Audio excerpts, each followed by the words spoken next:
ladies and gentlemen, welcome back to Dunn Field. It's been about 45 minutes to an hour, but we are back in the saddle, ready to go. That Nikita is right. Lohman alongside Luca Zaccaro. Luca, Thank you.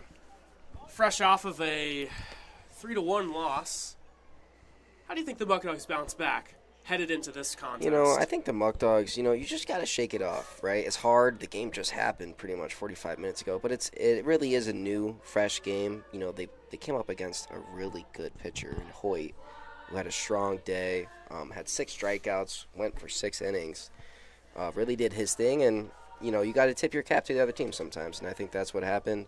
The Muckdogs really just got to clear their heads, stay aggressive, stay within themselves, because confidence will be there with Skip Martinez at the helm.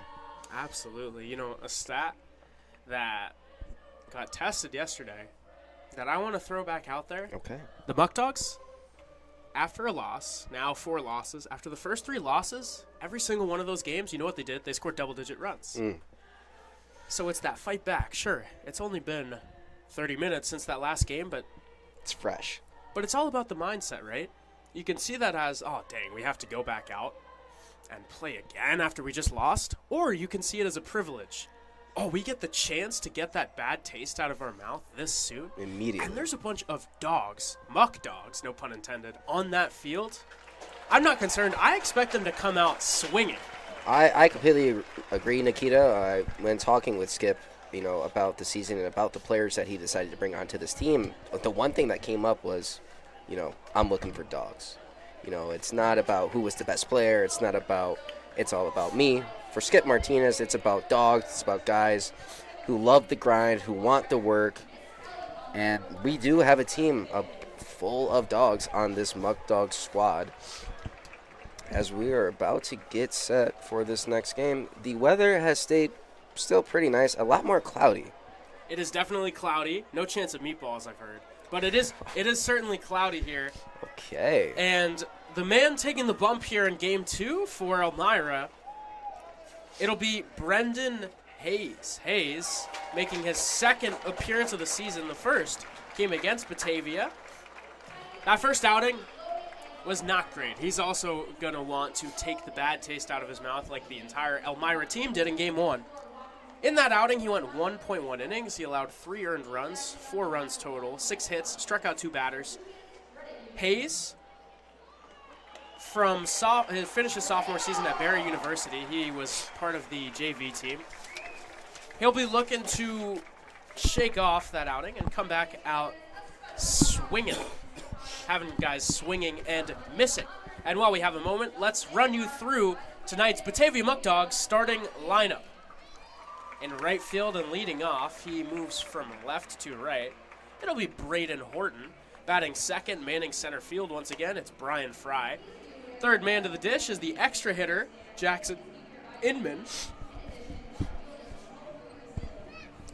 Justin Espinal will bat fourth once again. He slides from first base to third base, staying on that corner infield. Caleb Walker comes in for Kanta Ueno. Off of a solid night last night where he ripped a 2-ribby double. He'll be playing second base, batting fifth. Batting sixth, it's the shortstop once again, Tyler Castrataro. In the 7th spot, it's the left fielder, Braden Reyna. Batting eighth, designated hitter, James Bolton. In the 9th spot, he'll make his first appearance of the day. It'll be Blake Ewing manning first base. And rounding out the lineup, it is tonight's catcher, Cooper Fesh. On the mound for the Muckdogs, it'll be Cameron Koppel. We'll have more on him when he takes the mound as the Muckdogs get ready to take the plate with Braden Horton. I love the addition of Horton as the new leadoff man. Horton, coming from the University of Oklahoma, has a bunch of talent, is a really strong player for this team, and I love seeing him, get the most at-bats as possible today, especially in the second game where we would like to win. Muckdogs getting ready. Hayes comes home with the first pitch of the night. It's a strike, and we are underway. Game number 2 here. The Muckdogs, with that loss, dropped to 5-4 on the season. The Pioneers improved to 2-3 on the young campaign as Hayes has that one hit him. Hits off of his foot, and the Muckdogs have a base runner to to start off this contest. And that's a solid start. You know, anytime you can get a leadoff man, especially the very first batter of the game, get him on base, that's a good start for the Muckdogs. As Brian Fry will come to the dish. I love, once again, the addition of Fry being moved up in this lineup. Another guy who really just loves to get on base. As we should see a little bit more Muckdogs offense this game compared to last. The one run last game was an outlier, I'll say, for this Muckdogs squad. They'll check in on Horton at first. He gets back in time. Taking you through this Elmira Pioneer defense on the mound, we already talked about Brendan Hayes. Behind the dish, it's Carl Wagner. Across the infield, it's Michael Palmer at first, Ty Martina at second, Liam O'Neill at shortstop, and John Simmons manning third base. In the outfield, it'll be Cooper Smith, moves from first base to right field. In center field, it's Dylan Fatovich. And manning left, Benjamin Rohde. You saw him leading off back in game one. He moves down to the 10 hole, slides from center to left field. Good cut from Fry right there. Looking to be aggressive in his first AB of this game. Hayes once again checks in on Horton. That was a pretty close play over there. Horton with a big lead, maybe trying to swipe a bag early. He gets back safely. You know, Horton's a big guy, but also a big athlete. He can move and look for him to be aggressive on these base paths early. Horton still has not stolen base on the young season. This is only his third game, so give him a little time. I mean, the way he gets on base, had one hit in game one, already on base here. Got on base 3 times. 4 times, actually, when you include the base on balls. The skill is prevalent with Horton. You can tell he's controlled in the batter's box. Sometimes the pitcher seems to be in control in an at-bat. It seems like Horton is always in control when he's in the box. 2-1 pitch is not made as they check in on Braden Horton once again. Hayes does not want Horton to move. Really focused on the right fielder. Brian Fry hoping to get a mistake pitch due to that. That one is inside. For Hayes, I'd say definitely a bit more velo. It looks up here compared to Owen Hoyt in game one, but I mean, that didn't matter for Hoyt. Mixed and matched and pitched to almost perfection. 6 innings of 1-run ball. Horton off on the pitch. It doesn't matter. It's ball 4 low. Brian Fry takes first, and the Muckdogs have 2 runners on to open this one up. And like we were talking about pregame, the Muckdogs have scored double-digit runs after every single loss. It's starting to look like in this first inning that we may get a run here for them as well. As Jackson Inman comes to the dish. I would say, you know, I've been looking at Inman ever since you said it, and there is a lot of Gunnar Henderson in that man. Have to wonder, maybe something we'll ask him throughout the season, if Gunnar Henderson is a guy he's kind of modeled his game after. In on the grass for a bunt, Inman takes a big hack, fouls it away, third base side. Ton of foul territory, but not enough for a ball like that. The count is 0-1. And that foul ball was actually picked up by General Manager Mark Witt near the picnic tables over there. He gets a shout-out in today's broadcast. Representing Can USA Sports. That's Would not right. be here without him. That is right.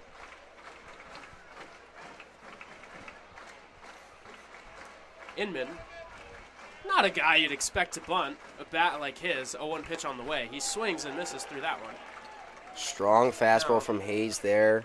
Inman thought he was going to crush it, but Hayes blows it by him. And he's now 0-2 on the good hitter. Looking to get a big first out here with 3, 4, 5 due up in the order. 2 men already on base. Hayes ready to come home with the 1-2 pitch. It's on its way. Fly ball into center field. Taking a few steps back. Under it is Fatovich. He makes the catch. He throws into the cut as the runner's tag. Horton advances to third. Fry follows him, and he takes second base. Great base running there by Brian Fry. I couldn't agree more, Nikita. I think it was pretty obvious that the ball was hit far enough for Horton to tag up, but Fry, seeing the type of throw in, was able to move to second base, and that is great heads-up base running from Fry. Also takes away the double play with 1 out in this inning. And a base hit from Justin Espinal, a guy who has gotten a ton of hits early in the season. Scores 2 runs, especially with Fry's speed. But what he did there was he waited. If Fry immediately followed to third, he would have been gunned down in second. Yep, just really good heads-up base running, reading the throw, reading what the situation was. Espinal went 0 for 3 in the first contest. Swings and misses through that one. The count now, 0-1. Espinal still nearing the top of the leaderboards in OPS for the Muckdogs, and OPS sitting in the 8s as we go into play. Next pitch to him, grounded to first base. Goes past the first baseman, second base, fields, throws to Hayes. Espinal is out, but a run will score. It's an RBI ground out for Justin Espinal. And the Muckdogs, just like they did in Game 1, strike first. They're on the board early. It is 1-0 here in the top of the first inning. Still with the opportunity for more. A little bit of deja vu here as like you just said, the Muckdogs scored first with a run in the first inning of the last game. Let's see if the Muckdogs can add on some more and really take advantage of what they've got. Looking to add more. It's Caleb Walker. Walker did not play in Game 1. Takes that one on the inside corner for strike 1. Walker was in the lineup last night. He went 1 for 4 with a double and 2 RBIs. Also, got a bit unlucky, blooped a ball into the outfield, but was forced to a fielder's choice because runner at first base, Kanta Ueno, got stuck in no man's land and was thrown out at second base. Had to hold up, make sure the ball didn't get caught. So really was very close to a 2-hit day for Walker last night. He looked good at the plate. Yep, Walker with another great lefty stance. Looks like he's ready to rip. Takes a hack right there on a breaking ball. Fouls it off first base side. The count now 1-2. Hayes looking to right the ship after letting the first 2 runners get on. Still has not allowed a hit in this first inning. A hit by pitch and a base on balls have been the base runners for the Muckdogs. 1-2 on its way. He delays a little bit. Now comes to the plate. Walker stays with it, fouls it back. I actually really like that from Hayes. This is a big pitch. You know, you're trying to get out of the inning. It's 1-2. You're looking for the strikeout. He switches up the timing a little bit Johnny Cueto-esque, a little bit Nestor Cortez-esque. I love when pitchers use timing differences to throw off batters. Throw another hat in the ring. Nathan Evaldi, a guy maybe with a more similar windup. Ton of guys who've done it. The 1-2 pitch is outside. Went to a regular delivery there and delivered a heater away. Good job of leaving off from Walker. The count is even at 2-2. Base knock here would take some life out of the Pioneers and give the Muckdogs multiple runs in the first inning, putting the pressure on. 2-2 pitch on its way. Inside, it hits Caleb Walker. He will walk down to first base. Looks like he's all right. That one maybe grazed his foot. Glad to see him moving really not gingerly at all. Yeah, and like you said, Hayes hasn't given up a hit yet. It seems like he's pitching fairly well, but he's hit 2 batters now. He's given up a run, and he needs to collect himself, and he needs to understand that, you know, he can pitch well and to pitch with confidence in order to get out of this inning, only giving up 1. He has not displayed excellent discipline at the excellent control of the zone. The Muckdogs have displayed good discipline so far as Tyler Castrotaro digs in and lines one into center field for a base hit. Nice. Advancing to second base is Walker. It's an RBI single for Tyler Castrotaro, and the Muckdogs, with their first hit of the day, take a 2-0 lead here in inning number 1. That's just good baseball right there. You know, Castrotaro gets a pitch basically, at least from up here, was about down the middle, and he just didn't try to do anything too much with it. Just shot it into center field and gets that ribby, and now the Muckdogs are really pushing it here and can even look for more runs and kind of balloon this inning. Digging in now, it's Braden Reyna. Reyna takes strike 1, moves up from 9th to 7th in the order in this contest. Last game went 1 for 2, had one of the 3 Muckdog hits.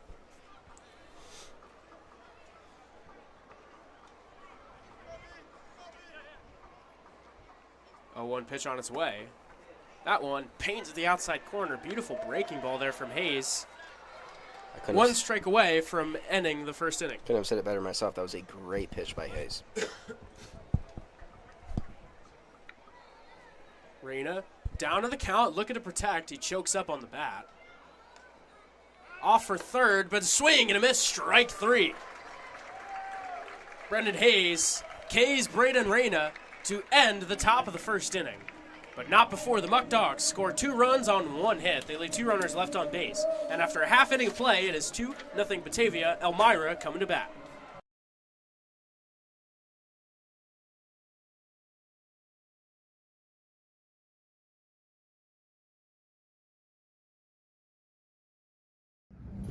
Did you know that 15 minutes can save you 15% or more on car insurance with Geico? Yeah, but did you know that Dewey's favorite snack is popcorn from the Batavia Muckdogs?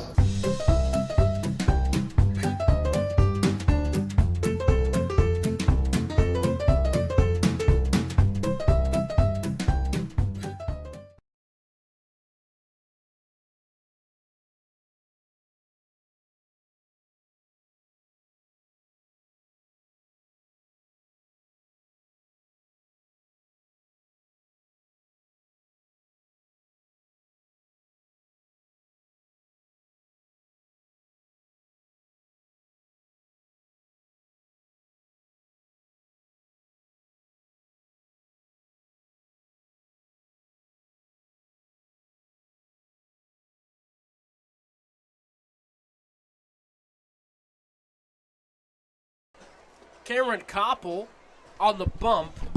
He'll make his first start of the season for the Muckdogs here in Game 2 of this doubleheader.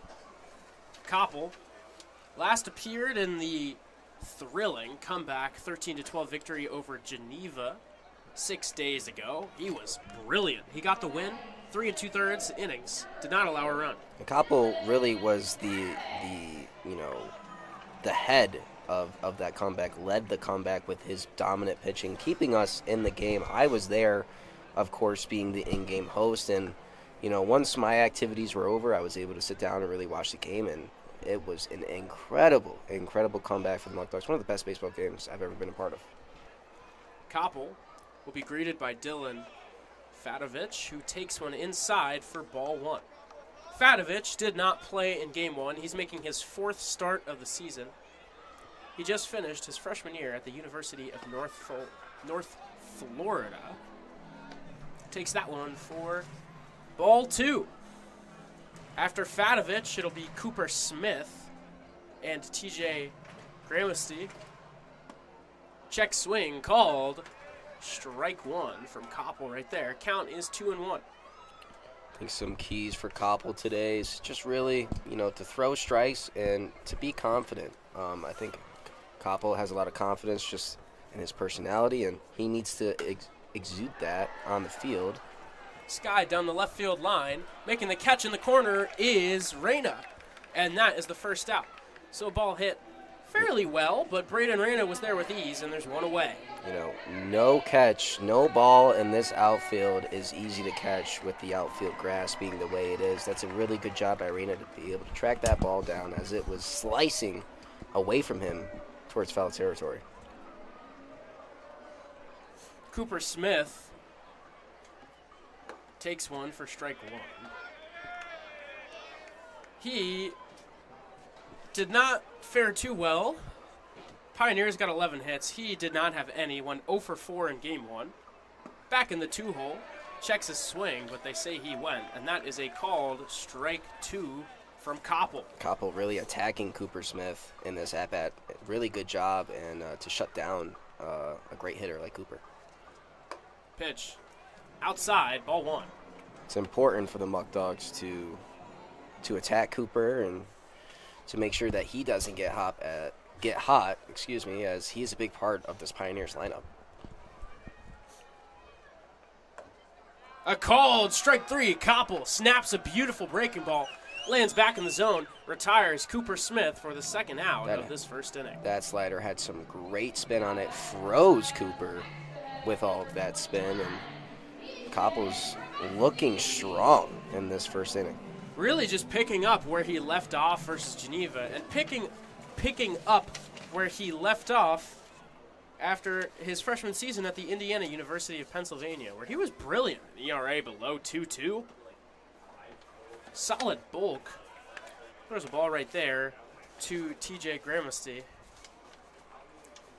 Gramasty went 1 for 1, got hit by a pitch and drew a walk in game 1 as he takes a strike. Count is 1-1. Anyone who wasn't tuning in, the numbers are absurd in average. Video game. It's unbelievable. An average in the 600s and the OBP chasing 700 and a slugging percentage at 1,000. The other Pioneers interns that we were able to talk to only had good things to say about Gramasty, and you can tell. You can just tell his skill, and he had a really good game last game, and the Pioneers need him to be strong for them. Big bat in the middle of the order. He did catch game 1. Now he's the extra hitter, and he pops one up on the infield. Koppel calls for it. Ewing calls him off and makes the catch. And a quick 1-2-3 inning for Cameron Koppel. The Muckdogs lead 2-0 in their quest for revenge after 1 inning of play.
My favorite candy is Kit Kat.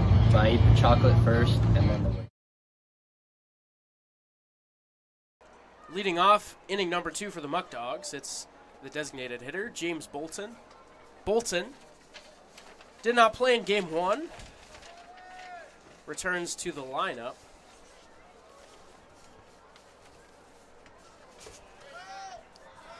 He takes that one for ball 1 from Brendan I Hayes. feel like I'm always seeing good at-bats from Bolton. He never really gets himself out, if that makes sense.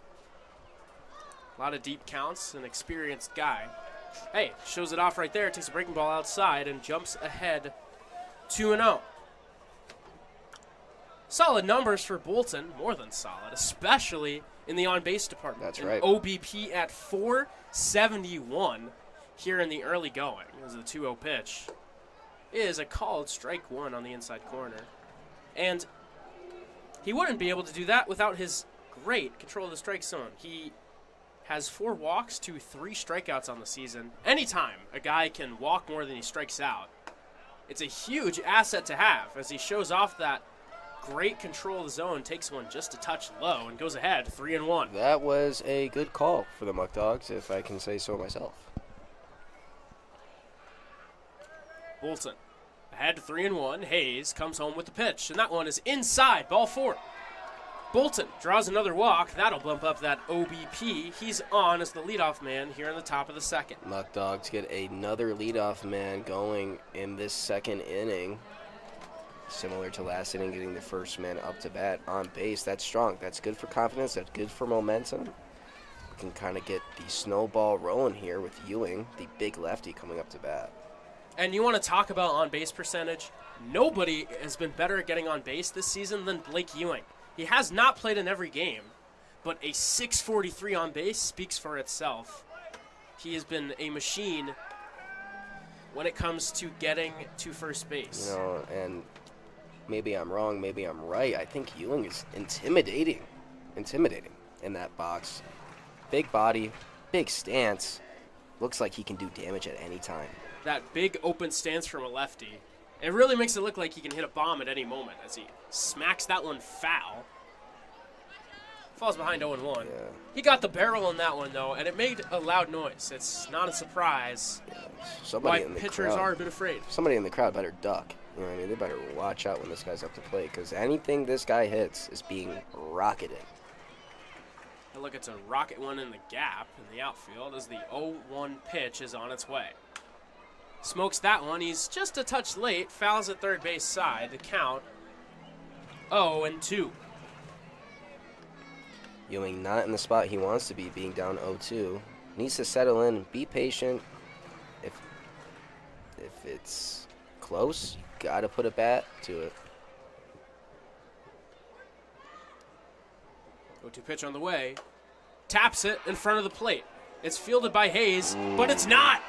The grass, the patchy grass, which we talked about in game one, comes back to bite the Pioneers as that one hit a lip, rolled under the glove of Hayes, and that is going to be an infield single for Blake Ewing. And it almost seemed like Hayes knew that the ball was going to take a weird bounce, but the bounce was so weird it still threw Hayes off, and Ewing is able to get on base while putting contact on the ball. Muckdogs are in a strong position again. So Ewing does his job. As you said, with 2 strikes he protected. He put one in play. And look, there's a reason why every single high school baseball coach across the country says, put the ball in play and good things will happen. Because, look, on a field like this, in any league that's not the major leagues, when you put a ball in play, it's true. Good things usually happen. You don't have a chance of anything like that when you strike out. But Ewing did his job. The Muckdogs are threatening now with Cooper Fesh. First pitch to him. Fouled away, third base side. The count 0-1. Any Pioneers fans on that third base side have to keep their heads up as balls are flying over there today. Fesh has been very strong in the early going this year. He's got a .400 average, a .474 on base percentage. He flashes bunt. Ooh, that looked like it was about to hit him. I was about to say that. Yeah, Cooper Fesh looking to place down the bunt kind of threw him off. And honestly, if he's just in his normal stance, I think we have runners on all bases. And you saw him sort of grab his jersey. You wonder if maybe he's saying he got clipped on the jersey. Anyways, he's in the box, gets a bunt down. But foul. Now with 2 strikes, don't imagine we'll see a bunt laid down from the catcher Fesh. Oh, and I believe I just saw the hit sign from Skip on the third base side, meaning Fesh, it's go time.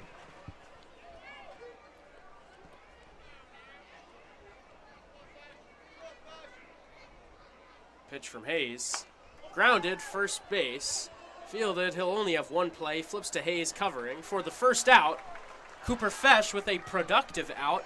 Moves the runners to second and third now with 1 away. Couldn't have said it better myself. Fesh not striking out, putting the ball in play, allows the runners to move to second and third. And now Horton, Mr. Oklahoma, is coming up to bat in a big spot with some runners in scoring position. The Sooner, who previously attended Liberty University, where he smoked 17 home runs across 2 seasons, has a chance to drive in a pair of ducks on the pond. First pitch to him is a breaking ball low, count 1-0. You know, the Muckdogs lost last game. They have a really good opportunity here to drive in some runs. You know Horton wants to do it, wants to be aggressive in this at-bat. Takes a big hack at a breaking ball. Doesn't hit it. Count even at 1-1. And I can't see Horton's eyes from up here, but I'm sure his eyes lit up when he saw that pitch come across the plate. Just missed it, as the count is now 1-1. 1-1 pitch on the way. That one hit him again. Same spot. It's like deja vu all over again, as the great Yogi Berra once said. Horton gets hit in the same spot right on that shin guard. You know, there's a reason why they wear him. And now, Mr. Brian Fry's up to bat. Bases juiced, 1 out, as the Pioneers are really looking for a double play here. Double play would be massive. Always tough to double up the speedy Fry, especially considering he's from the left side of the box. He'll get out quicker. Very good point. Gonna have to be a hard hit ball to turn 2. But with the middle infielders back, they'll try to do just that. Corner infielders in on the grass as he smacks one up the middle and through for a base hit. 1 run scores. They're sending home Ewing.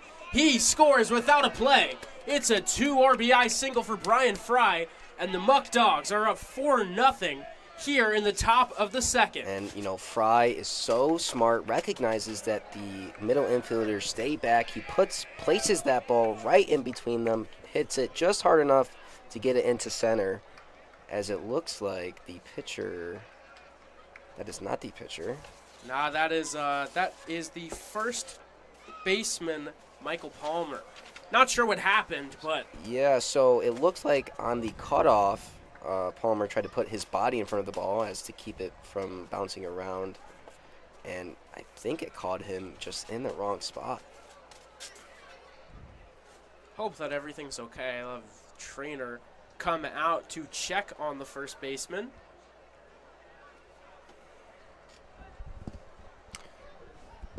You know, like I previously said, Fry does a great job there. Really solid base hit, you know. And this is the thing, you know, in those certain spots, all you need is a knock. You don't need a double. You don't need to try to swing for the fences. Fry does his job there, gets 2 ribbies, and the Muckdogs are now in a really good position to allow this game to get out of hand. A simple approach paid big-time dividends there. Jackson Inman, a guy who, if you had to do a power ranking of most likely to hit the first home run of the season, that's a good call. I think Jackson Inman, number 1 or 2. I would completely agree with that, him or Horton, especially because I'm biased towards lefty as I'm a lefty myself. Inman is definitely a great candidate for that. First pitch on the way. Inman smacks it into deep center field. Going back on it, that's going to be over the head of the center fielder and 1 hop to the wall. Right. Jackson Inman smokes one. Horton scores, moving to third as Fry. He had to hold up as he wasn't sure if that ball was going to be caught. But a bomb. A ball absolutely smoked to center field for a double from Jackson Inman. Yeah, Inman was all over that first pitch fastball, shot it right over the center fielder's, head. You know, honestly, off the bat, we were just talking about first-time home runs. That kind of felt like it. Muckdogs are really pouring it on in this inning, and they're still in a good spot to do some more damage. Only 1 person out, runners on second and third. This game can get out of hand quick. The infield draws in a base hit from Justin Espinal. Will score 2 runs. He checks his swing. That one low for ball 1. And I like Espinal in these situations. Seems like in these clutch situations with runners in scoring position, he likes to take advantage of these well spots. Said. He's got 6, make that 7 ribbies after his RBI in the first inning. He had a ribby ground out to put the Muckdogs on the board. Some frustration from Hayes on the mound. Hasn't had the best outing so far. 2 pitches in the dirt. Needs to recontrol himself and just needs to focus on the batter at the plate. So when we talked about Jackson Inman going yard, has that one called strike on the inside part of the plate All right. to run things to 2-1. Say something like that happens where we talk about no home runs yet, and then they hit a home run. Does that count as the announcer's jinx? Does that? The opposite though, right? That's why I asked the question. It's like we're creating a positive. So Does that count as an announcer jinx? I would say no. I think that's more of a hunch, a good hunch. just a feeling. Someone who's watched the games. You know, I wasn't calling it right there. And to hit a ball dead center over the fence here would be crazy. The 2-2 pitch is fouled back. I mean, that wall. Not sure if you can tell. I'd say, what do you think? That's about 20 feet high. It's Yeah. 400 feet away.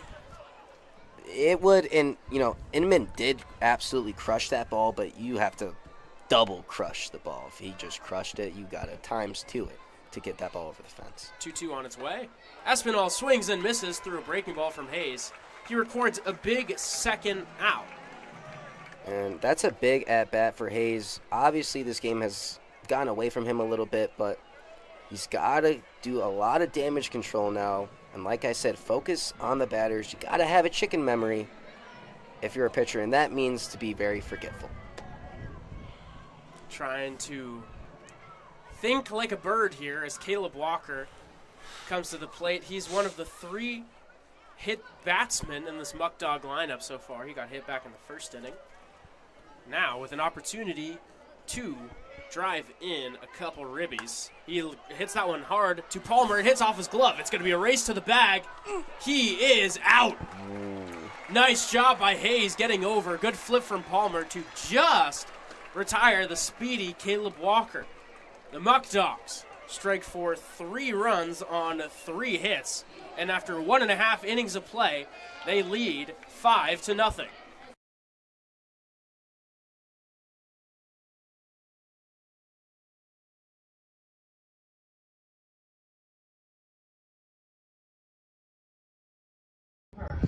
Hi, what can I get for you? One Muckdog ale, please. Oh, that sounds good. Here you go. Hey, you know what? Let me get one of those too. Hey, thank you, good sir. What is this Muckdog Ale? Oh, it's actually the official beer of the Batavia Muckdogs, brewed by yours truly, Eli Fish. Come down, stop by, and get yourself some drinks, some food, awesome stuff at 109 Main Street.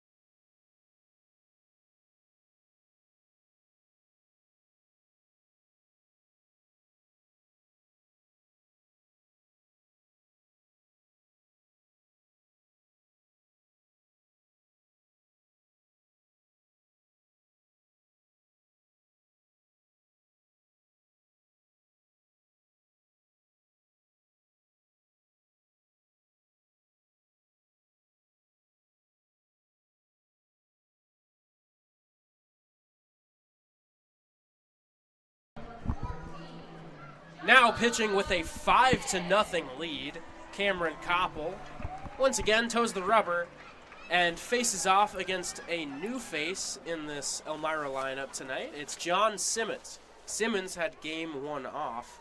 He's cleaning up and playing third base in this one as he takes strike 1. And if you're Koppel now, some pitchers perform better with pressure and some perform better with a lead. We'll see. Koppel came into the game during the big comeback and honestly probably didn't have a lot of pressure on him as we were down by so much. And now he's up. Now it's the reverse. We'll see how Cameron attacks these hitters from now on. 1-1 pitch on its way. Upstairs, ball 2. Braden Horton, a transfer from Liberty to Oklahoma. John Simmons, a man who has played at Liberty University, and in 2024, he was great. 2-1 pitch on its way. Fly ball deep center field. That's going to go over the head of Fry. And to the wall. Simmons is rounding second. He's going for 3. He is. Castrotaro's throw is not in time, and it rolls away. Simmons could not get up in time, but he'll settle for a leadoff triple. Awesome piece of hitting from Simmons there, giving his team some momentum. Now you hear the crowd getting into it, now giving his other batters in this lineup some confidence that, hey, we can hit this guy. And, you know, the Pioneers have a guy starting off this inning on third base. Really good start from the Pioneers. Luca, what I was about to say before I was rudely interrupted by that loud contact from Simmons is that in 2024 for Liberty, as that one gets away, Simmons is going to score. A triple and a wild pitch bring home the first run of the game for the Pioneers. They still trail 5-1. Really unfortunate start to this inning for Koppel. Gives up a hit basically in the first few pitches, and then one gets away from him, and now a run is in. If you're Koppel, you have to recontrol yourself. Strike one. And that's a good pitch to come back. Was down 1-0 in the count. Now he makes it even. A much better count for the pitcher. That one. Ball two. In the box, it's another guy who did not play in game one, Liam O'Neill. O'Neill is manning shortstop tonight. He's 1 for 6 on the young season. Takes that one upstairs. He's up 3-1. O'Neill, a guy who has experience playing in the PGCBL. Last summer, played for the Auburn Double Days, where he had 8 at-bats and hit 2 doubles. As he grounds that one to third, Espinal fields, throws to first base in time for the first out of the bottom of the second. Good scoop by Ewing, who probably got some dirt in his glove trying to get that ball, as the Muckdogs get their first out in this inning. Koppel doing a good job there of, you know, maintaining control, keeping within himself, because the momentum was all with the Pioneers to start this inning. The left-handed hitting second baseman, Ty Martineau, takes ball one.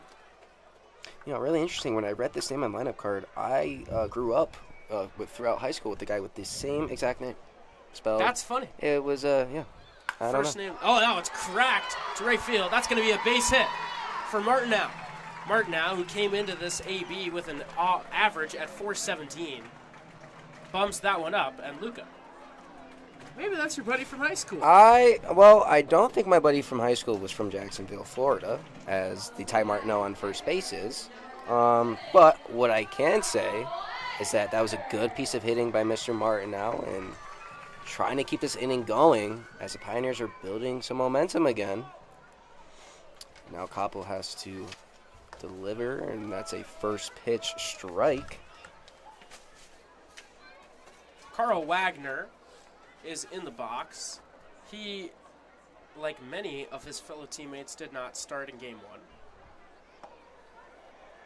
Takes that one just low. Maybe Cooper Fesh wanted that one as strike one. He looked back a little bit before he threw that ball back out to Koppel. Throw over to first base. Martineau back in with plenty of time. It's a dangerous game you're playing if you're Fesh. If you're, you have to make sure not to show up the umpire. 1-1 on the way. Hot shot. Castrataro catches it. Throws back to first on the run. Not in time. Ewing couldn't corral it. I didn't like that throw back to first base. I thought that was unnecessary. You made a really good play, Castrataro, catching that ball, but that ball almost got away, and that runner could have landed on second base. Now up to the plate, it'll be Brooks Hicken. Hicken went 2 for 3 with a double. He was in the lineup the last time these two teams played. They check in on Martineau. Close play. Ewing could not hold on to the baseball. Martineau back in time. Think he was safe anyway. Hicken did not play in game one. That 2 for 3 with a double was back on May 31st, I should say. Hicken is also from Jacksonville, Florida, and he's a big lefty, as you guys can see, 6'3", 215. He takes that one on the outside corner. Beautiful pitch from Koppel. Count 1-1. Very good pitch by Koppel to get back in this AB. We'll see how he attacks the big lefty from now on. Off in the pitch is Martineau. He stops. It's a line drive caught by Justin Espinal. What a play by the third baseman on a hot shot. He slid over, snared it, and recorded the final out of the bottom of the second inning. The Pioneers get their first 2 hits and their first run on the board, and after 2 innings of play, the Muckdogs lead 5-1.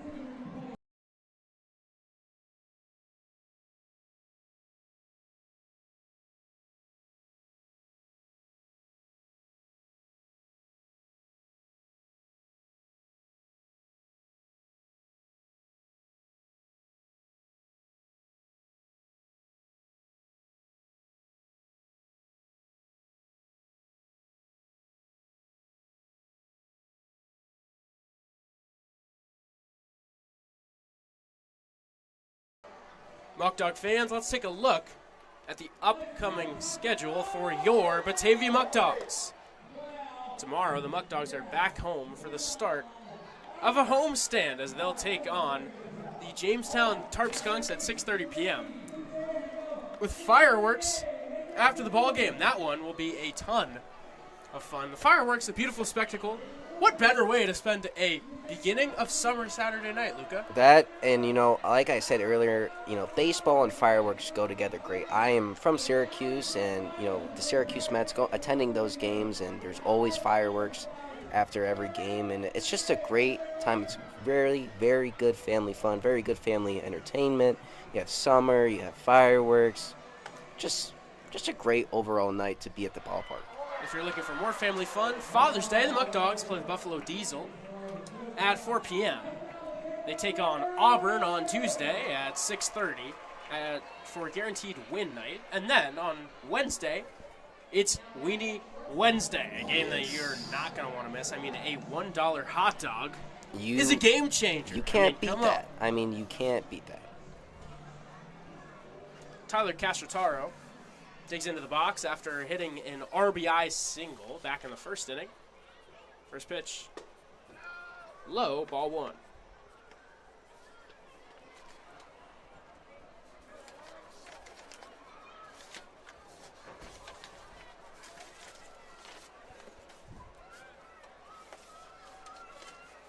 That one, line drive right to the third baseman, Simmons, for the first out. We've seen a lot of line drive outs in these past few ABs for both teams, as last inning had 2 of them. Castrotaro catching one of them. Some good exit velocity coming out, but nothing to show for it for either squad.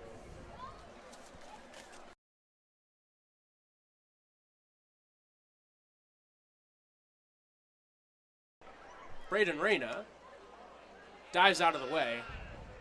More like shuffles out of the way. He almost got hit by a pitch.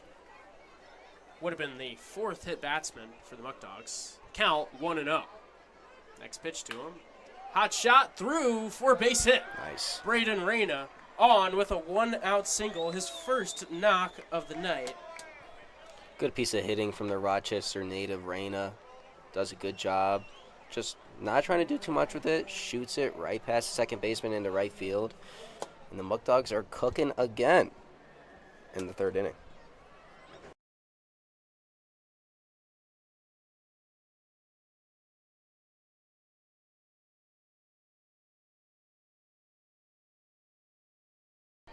James Bolton digs in for his second plate appearance of the day. He led off the second inning, drew a walk, came around to score as part of the 3-run Muckdog inning. I want to see Bolton aggressive in this at-bat. They'll check in on Castrotaro, a man with some wheels. On the young season, he's swiped 2 bags. We'll see if he goes for number 3 in this inning. Brendan Hayes still on the mound, comes to the plate. Bolton taps it foul outside of third, count 0-1. Ooh, that hit off of Skip's hand. Hopefully that wasn't the bad one. Hopefully our manager, Mr. Joey Martinez, is okay. Got to be careful out there. These balls are smoked. Looks like he's got the bandage he was sporting for a few games off. 0-1 pitch on the way. Painted, beautiful on the outside corner to put Hayes ahead 0-2. Good pitch by Hayes there to go ahead 0-2. 0-2 coming. Swing and a miss on a breaking ball. Strike 3 on James Bolton. Second out of the inning for Brendan Hayes. And, that's how you know how good that pitch was, because Bolton doesn't really make swings like that. As I said earlier, very controlled in the box, doesn't get himself out, but right there was caught flailing, and that's just a really good pitch by Hayes. Certainly a rare sight to see. Blake Ewing now will take the plate. He had an infield single last inning. He also came around to score. They'll throw over. Cacciataro back standing. A lot of throw-overs from Hayes. He clearly does not like having runners run when he's pitching. Trying to control the run game. The pitch is low for ball 1. I like Ewing. When Ewing takes a pitch, he always does a little shimmy, and I like it. I think it's a good part of his game, getting into the zone.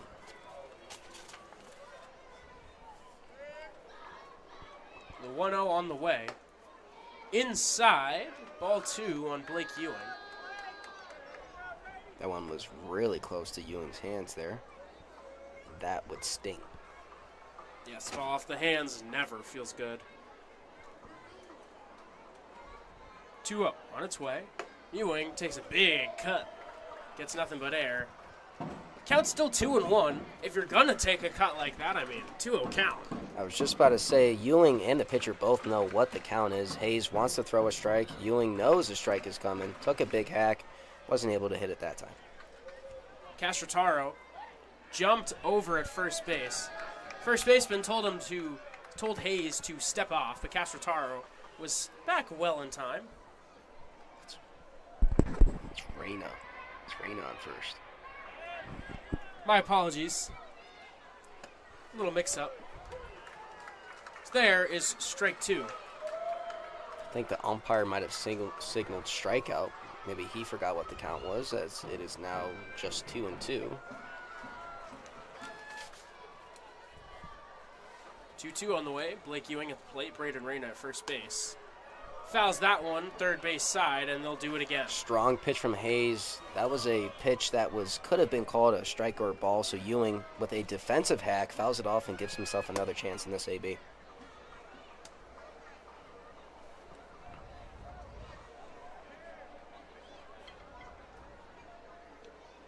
Two on its way. It hits Blake Ewing, and he'll take first base. Man. Reyna advances to second base, and the Muckdogs have 2 runners on with 2 outs here in inning number 3. How many hit-by pitches do you have for Hayes? That is 4th, correct? the 4th. Yes, good math right there. Can I ask, I don't think any of those are intentional by any means, but, well, as Hayes is being taken out of the game, but at what point does so many hit-by pitches just, hey, you got to get out?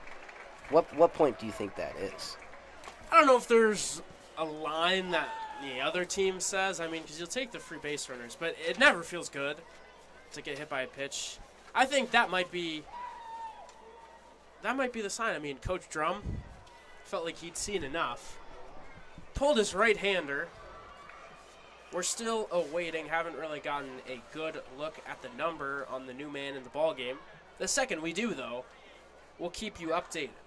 The Muckdogs lead this one 5-1, game 2 of a doubleheader. 2 outs, third inning. We'll step aside for a moment, but we'll be back shortly.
The new pitcher on is a southpaw. It's Giovanni Valerio.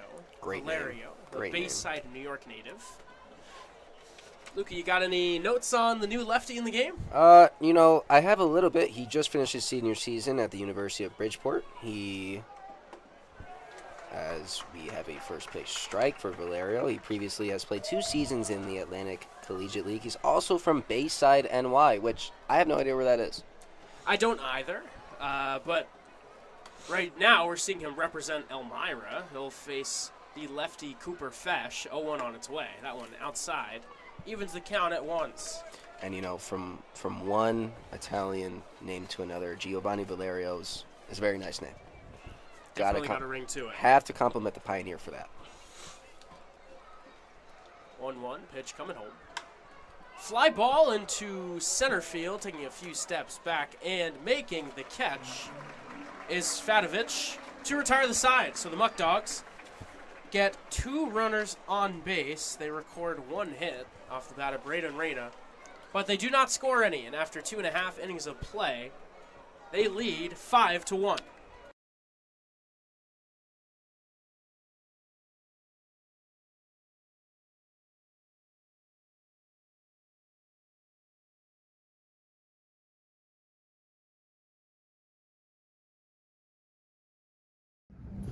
Did you know that 15 minutes can save you 15% or more on car insurance with Geico? Yeah, but did you know that Dewey's favorite snack is popcorn from the Batavia Muckdogs?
Bottom of the 3rd inning coming up. Cameron Koppel still in the bump. He'll face the bottom 2 batters of the Pioneer order, Michael Palmer, Benjamin Rohde, and then the top of the order in Dylan Fatovich. Yeah, I've liked what I've seen from Koppel today. I expect him to continue to do a good job. He had last inning where he had the leadoff triple, and then the ball got away from him and a run scored. But he did a good job of collecting himself and getting through it, and I expect him to stay strong throughout these next few innings. First pitch fouled off first base side.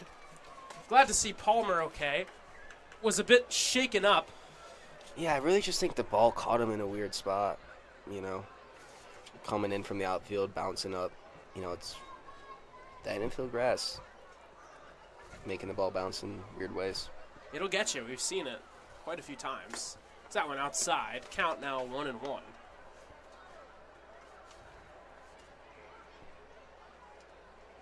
Yeah, the grass has definitely played a role in this game as there's a call. It's strike 2. Of course. There's no, I was about to say there's no turf in baseball, but there is. There is. There, in my opinion, there shouldn't be. Swing and a miss, strike 3, drop 3rd. Palmer is out for the first out of this bottom of the 3rd inning. Koppel doing a good job. Like I said, staying strong. He's pitching well. Second K of the day for Koppel in 2 1/3 innings of work. That's interesting, though. You think turf should be out of baseball? I'm not a turf believer in any sport. When I played high school football, and the studies say too that it's bad. There's lasting effects after the fact after playing on turf. But when I played high school football, it would get so hot it would burn you. First pitch is just called strike 1. This is something that a lot of people say. At the lower levels, obviously at the major league level, it's pristine grass. But at the lower levels, Correct. Of course, everyone says Fly ball down the right field line. That's in for a base knock from Rhodey. Rhodey rounds first, but he'll hold up there with a 1-out single. Maybe not the type of contact Rhodey wanted there, but it works nonetheless. He's able to drop that into right field, and maybe the Pioneers can start cooking up something against Koppel, who's looked pretty strong today. The third hit allowed by Koppel. He'll face the top of the Pioneer order for the second time today. First, it's the leadoff man, center fielder Dylan Fadovich. Fadovich flew out to left. Last time up, they check in on Rhodey at first base. He's back in time. Fun fact about Fadovich, he was the football defensive player of the year in 2022. Takes strike one. As a center fielder, got to be an athlete. Makes sense that he is also a football player. 100%. Maybe he was a linebacker during his playing days. He'll check in once again, back in time.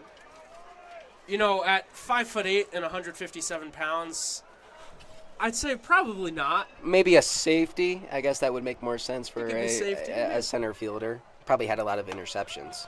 Called strike two right there. A safety, a wide receiver, I'd say those two make most sense, translate the most outfield, going out and getting a baseball. Don't underestimate Fadovich. What if he was out there laying the boom with his build, man? Hey, he could have. He certainly could have been. Runner goes. The throw down to second base is nice. Not in time. Wow. Looked like Castrataro just could not quite get the tag on Rhodey. It's strike three at home plate. That was a bazooka from Cooper Fesh. Yeah, that was a great throw. It really did have him. That was a great throw from Fesh. Looked like an interesting double play, but the Pioneers, even with that, they got a stolen base. Even though the batter struck out, they have a stolen base, and now they have a man in scoring position for one of their best hitters in Smith. I think what happened there on that, it's just a timing play. Castrataro was shaded over, maybe not. Expecting the steal right there with 2 strikes and 1 out. That's a ball inside. He had to run a long way to go and catch the ball, make the tag, all in a fluid motion. That's tough. 1-0 pitch on its way. Fastball upstairs. It's 2-0 on tonight's right fielder, Cooper Smith. Yeah, the major leaguers make it look easy. I immediately think of the Javier Baez play where he's pointing to the catcher as he's making the tag. That's a very iconic play, and like I said, they make it look easy when it's really not. Put either of us out there trying to make a tag, I'd miss it. I know that for sure. Yeah, there's a reason why, like you say, we're up in the booth. That's for sure. No debating that. Although, after this pitch. 3-0 pitch on its way. Paints the outside corner. Count 3-1 now. We were taking some swings on the field the other day, and I would like to say on the broadcast that you had a very nice swing the other day, I will say. I will point out, the ball went foul, but I maybe surprised myself a little bit. Barreled the ball up. 3-1 pitch on the way. Hot shot through the hole. It's a base hit. They're going to wave home the runner, Rhodey. He is in there. It goes over the head of Fesh. Cameron Koppel, great job backing up right there. Correct. To prevent a runner from moving into scoring position. But the Pioneers strike for their second run of the game. They trail 5-2. So some positives with negatives there. The batter struck out, but they got the stolen base. Now Smith was up with a runner in scoring position. He's able to get the knock. The Pioneers are now clawing back into this game, only down 3 now. And like you said, honestly, a great job by Koppel to be able to be right in the same exact spot, or just being in the exact spot where he needed to be to catch that ball and not allow the runner to go to second. It's just heady baseball. Good presence of mind. Maybe frustrated, giving up a base hit. But that didn't change. He just goes through his game. And in the right spot, I'm sure coaches will be very happy to see that. That's good film. It's good tape, one could say. A 1 on its way. That one looped down the left field line. Foul ball. 0-2 now on the dangerous Gramesty. Off the bat, that ball looked like it was going to drop into fair territory. Luckily for the Muckdogs, it stayed foul. I think the way that one was hit, probably would have been a double. Correct. The 0-2 now on the way. Fastball up high. The count 1-2 now. Koppel looking to make Gramercy chase at that high cheese. Gramercy doing a good job of laying off of it. 1-2 on its way. Fouled back. Gramercy staying alive. Never an easy out. Staying resilient here. You can just tell Gramercy is a hitter. He's a hitter's hitter through and through. Does everything well. Gets on base. Hits for power. Hot shot up the middle. Castro Fields steps on the second base bag in time for the third out of the inning. The Pioneers get 1 run on 2 hits. They chip into that Muckdog lead after 3 innings of play. Reminder fans, this is a doubleheader. We've got 4 innings left tonight.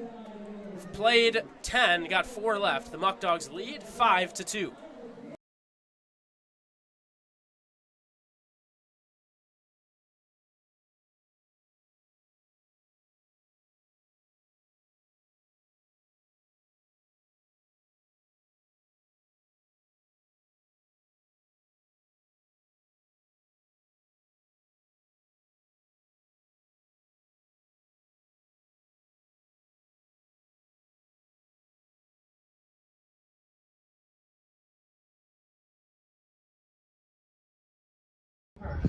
Hi, what can I get for you? One Moscato Ale, please. Oh, that sounds good. Here you go. Thank You know what? Let me get one of those too. Hey, Thank you, good sir. what is this Muckdog Ale? Oh, it's actually the official beer of the Batavia Muckdogs, brewed by yours truly, Eli Fish. Come down, stop by, and get yourself some drinks, some food, awesome stuff at 109 Main Street.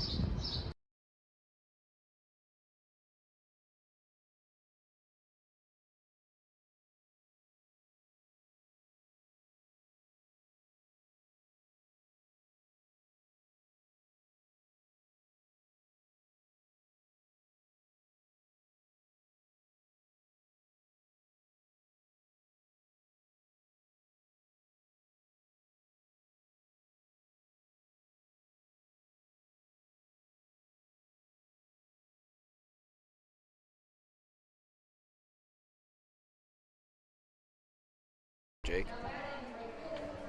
We begin inning number 4 with the top of the Muckdog order and Braden Horton. Valerio still on the bump after getting out of the last inning, retiring Cooper Fesh on a flyout to center field. He'll take on 3 lefties and Horton, Fry, and Inman, 1, 2, 3 in the Muckdog order. First pitch in the dirt away, ball 1. Hitting lefty-lefty is never easy. You know, there's some guys, it's very rare, but there are some guys who hit very well lefty-lefty. So we'll see how Horton fares against the southpaw. The 1-0 to Horton. Taken well outside. It's 2-0. There's some throwing in the Muckdog bullpen. Trying to look out so we can give you guys early insights on who that is. We can't quite tell from our press box up in the sky. Breaking ball. Clips the inside corner. Good execution there from Valerio for strike 1. Very good pitch by Valerio to get himself back into this AB and sneaks a strike in there. 2-1 pitch on its way. Hot shot and through for a base hit. Braden Horton on base for the 3rd time today. Finally doesn't get hit by a pitch. He's on with the leadoff single. Like I said earlier, I love that Horton led off this game, and he was the leadoff hitter. Valerio right there really just threw the same exact pitch that got him a strike. Horton saw it, was all over it, gets himself on base for Fry. Fool me one time, shame on you. Fool me twice, can't put the blame on you. Horton not putting the blame on himself because he adjusted, got a base hit. I like that. I like that. Brian Fry now digging in. First pitch to him, breaking ball, away. Count 1-0 on the center fielder. I don't know if Valerio loves his control on the fastball, as he's been trying to use his off-speed to get strikes. Maybe a guy that, in the baseball world, we lovingly refer to as a junk baller. It sounds bad, Let's check in on Horton at first base. It sounds bad, but really it's not an insult. It's just a guy. No, not at all. A junk baller is just a guy who, well, throws a lot of junk, but junk is good. Junk works. Junk is good. We talk about nasty stuff like that. I mean, that's junk. In baseball, garbage is usually good, as there's strike one on the outside corner to even the count at 1-1. It's like he heard us. Yeah, it was a nice fastball right there to get Went the to that strike. heater. Good velo. Painted, too. Correct. Count 1-1. Checking in on Horton once again. A lot of checking in on the runners this game, at least compared to last game. Maybe there was a talk from the pitching coach to his pitchers. Hey, we got to keep these guys out first. Seems like part of the scouting report on Horton.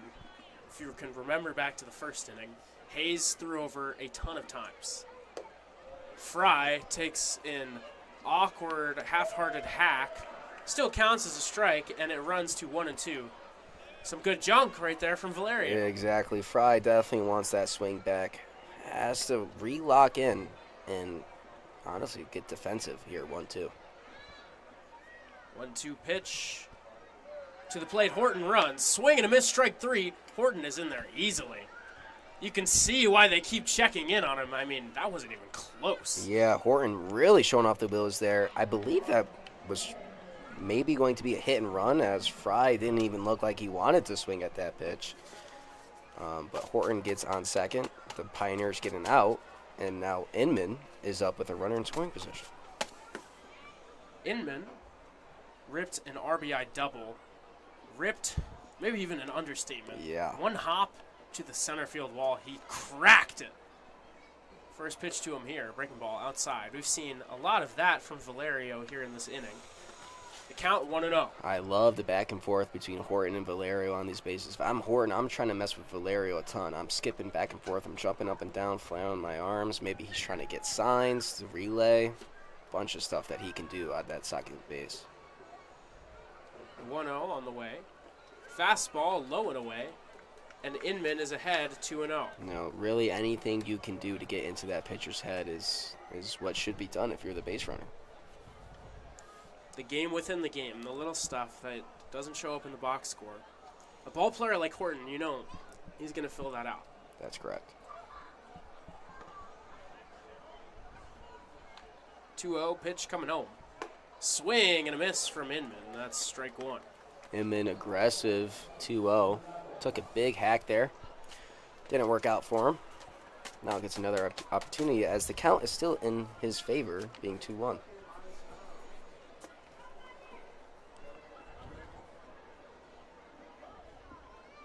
Two and 1 count comes to the plate.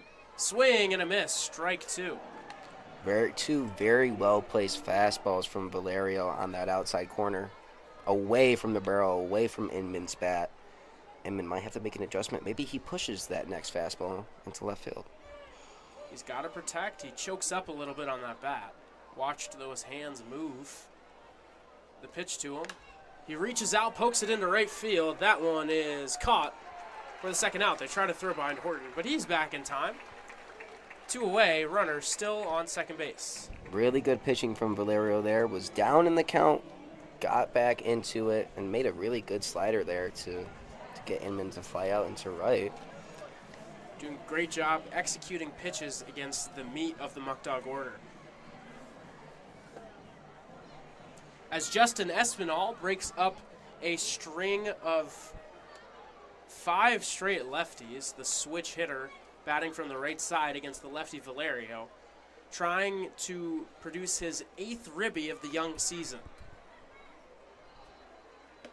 Swings and misses through that one on the inside part of the plate for strike 1. That was an interesting pitch. Was that like a cutter? It looked like a cutter. Yeah. It had more speed than the breaking balls he's thrown, but definitely had some inside tail. 0-1 pitch. Fouled back. Espinal quickly behind 0-2. You know, if I'm Espinal here, I'm taking a defensive approach. Hey, you know what? This guy's been pitching well. Let's make it a little bit frustrating. Let's take a few pitches. Let's foul off a few pitches. Let's try to get back into this count.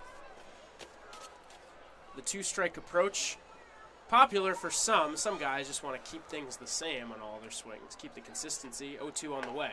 A called strike 3. Valerio with a beautiful backdoor breaking ball. Gets it in the zone. Keeps Horton at bay at second base. And after 3.5 innings of play, halfway through this one, the Muckdogs lead 5-2.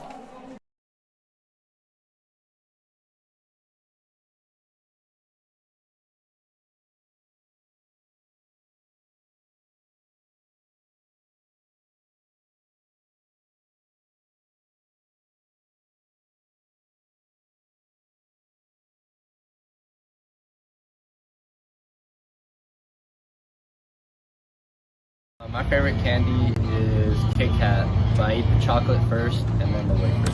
Favorite candy's got to be Reese's Cups. I'm gonna go with Starburst. My favorite candy is the Nerds Clusters. My favorite candy, Sour Skittles. Mike, man. They're new. They're called peelers. It's like you peel them and inside it's gummy. Sour gummy worms. Definitely have to go with Twix. Big Twix guy. Big chocolate guy. Favorite candy? Unpopular opinion. 100 grand. Undisputed champ, Three Musketeers. Kit Kat. Starburst. Cheese cookies and cream. The best one. I'm gonna go with Twix. Favorite candy is We return for the bottom of the 4th inning.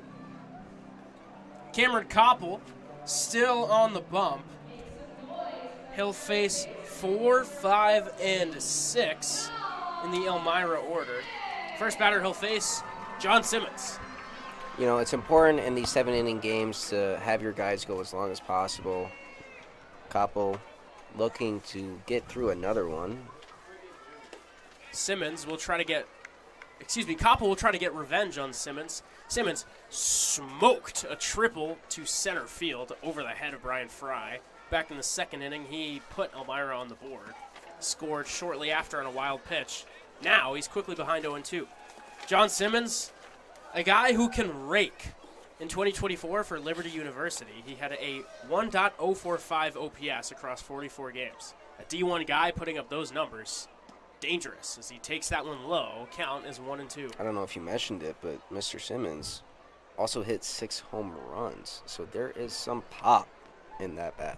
As we saw back in the 2nd inning, I mean, it was a straight line drive. Laced. Yeah, absolutely laced. As the count now 2-2. Never easy to record a hitter like Simmons. Koppel started out this at-bat strong with 2 straight strikes. Now the count is even. We'll look to see how he attacks Simmons here on this pivotal pitch. It's funny to refer to it as even. As the 2-2 pitch is swing and a miss. Strike 3. Cameron Koppel with his 4th K of the night. First out at the bottom of the 4th.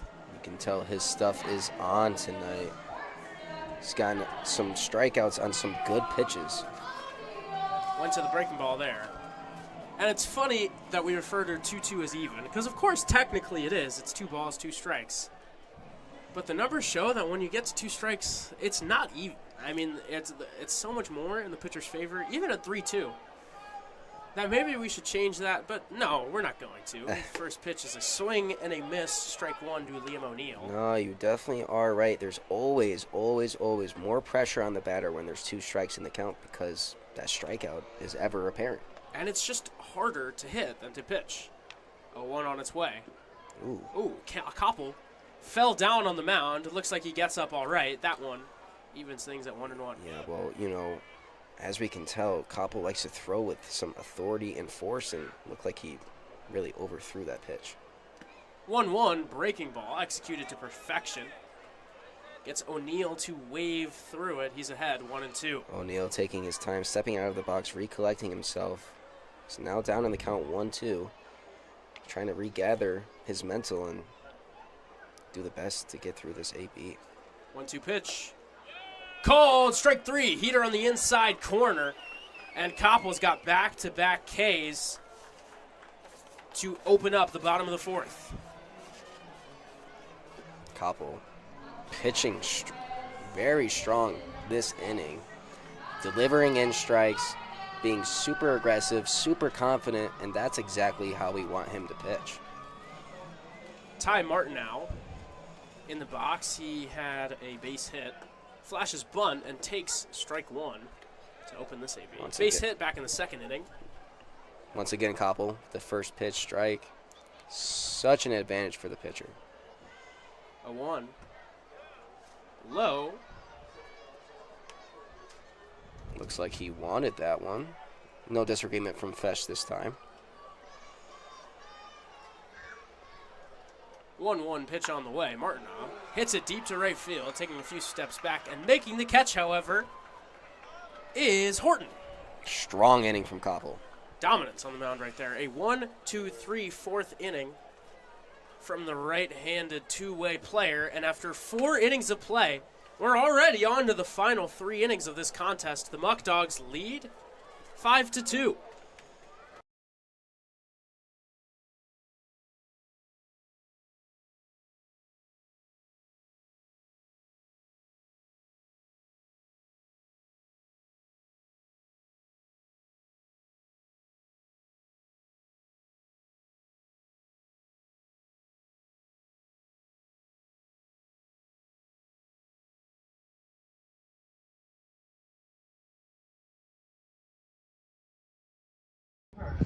Hi, what can I get for you? One Muckdog ale, please. Oh, that sounds good. Here you go. Hey, you know what? Let me get one of those too. Hey, Thank you, good sir. what is this Muckdog Ale? Oh, it's actually the official beer of the Batavia Muckdogs, brewed by yours truly, Eli Fish. Come down, stop by, and get yourself some drinks, some food, awesome stuff at 109 Main Street.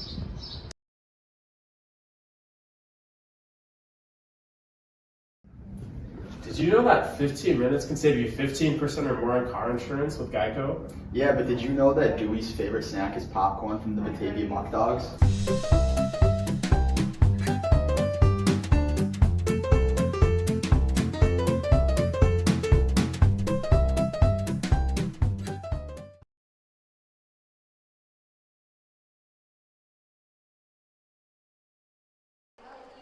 The sun, not quite setting. It's starting to get dark. Lights on here at Dunn Field as George Valerio, against this hefty Muckdog lineup, is on for a 3rd inning of work. Valerio has done really well in keeping this game close for the Pioneers. He's pitched well out of the pen. He sure has. You know, can't really call it a 3rd inning of work because he came in with 2 outs in the 3rd inning. First batter he'll face is the lefty Caleb Walker. First pitch. Walker flashes bunt, takes high, and jumps ahead 1-0. For Walker, he got hit by a pitch in the first, grounded out in the second. This is his 3rd plate appearance of the day. Outside, the count 2-0. Good take by Walker there. That was a good pitch by Valerio. Walker with a better eye now puts himself in a good spot being up 2-0. 2-0 pitch coming home. Outside, 3-0 now. Yeah, so Valerio was executing that pitch on the outside corner very well with that fastball in the previous innings. Not getting the call there, maybe a tad bit outside.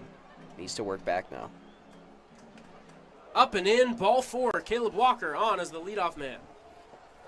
He's walking, living up to his name, on base for the 2nd time today. Caleb Walker is a walker. Today he is. Today Well, I guess he a hit is. by pitch. Can walk down to first base. Yeah, you know, there's still some walking going on. Same idea as a right-hander. The one of 2 right-handers in the Muckdogs lineup. Tyler Castrataro takes the plate. He got unlucky. He scorched a ball to third base, but right at Simmons back in the 3rd. He's 1 for 2 with a ribby single. And it's off on the pitch. Castrataro flashed bunt. No throw is made down to second base. An easy stolen bag for Caleb Walker. I mean, that Pioneer scouting report was correct because when the Pioneers pitchers aren't throwing back to first base, the Muckdogs guys are aggressive and they are running. Very good stolen bag from Walker's. Now there's a RISP. inside. 2-0 on Castro-Taro. Look to see Castro-Taro aggressive here. There's a runner on second. Has an opportunity for a ribby. See if he takes advantage. For Walker, that was his second stolen base of the season. And people always want to put the blame on the catcher when teams are stealing like crazy. When you look at the numbers, it's really more on the pitcher. As the 2-0 is a called strike one. Yeah, you bring up a good point there. It's, it's the pitcher has to be aware of what the runner is doing, has to be aware of how aggressive he is, and he needs to throw back if that means that's keeping that runner on first. You need to help out your catcher. 2-1 on the way. Castro-Taro fouls it away. Count is even at 2. And this you know what, this is something, while I have the space, this is something that, like, I want to express. Because when you think about it, it doesn't make sense that we blame the catcher. Because the pitcher has the ball for so much longer in every situation than the catcher.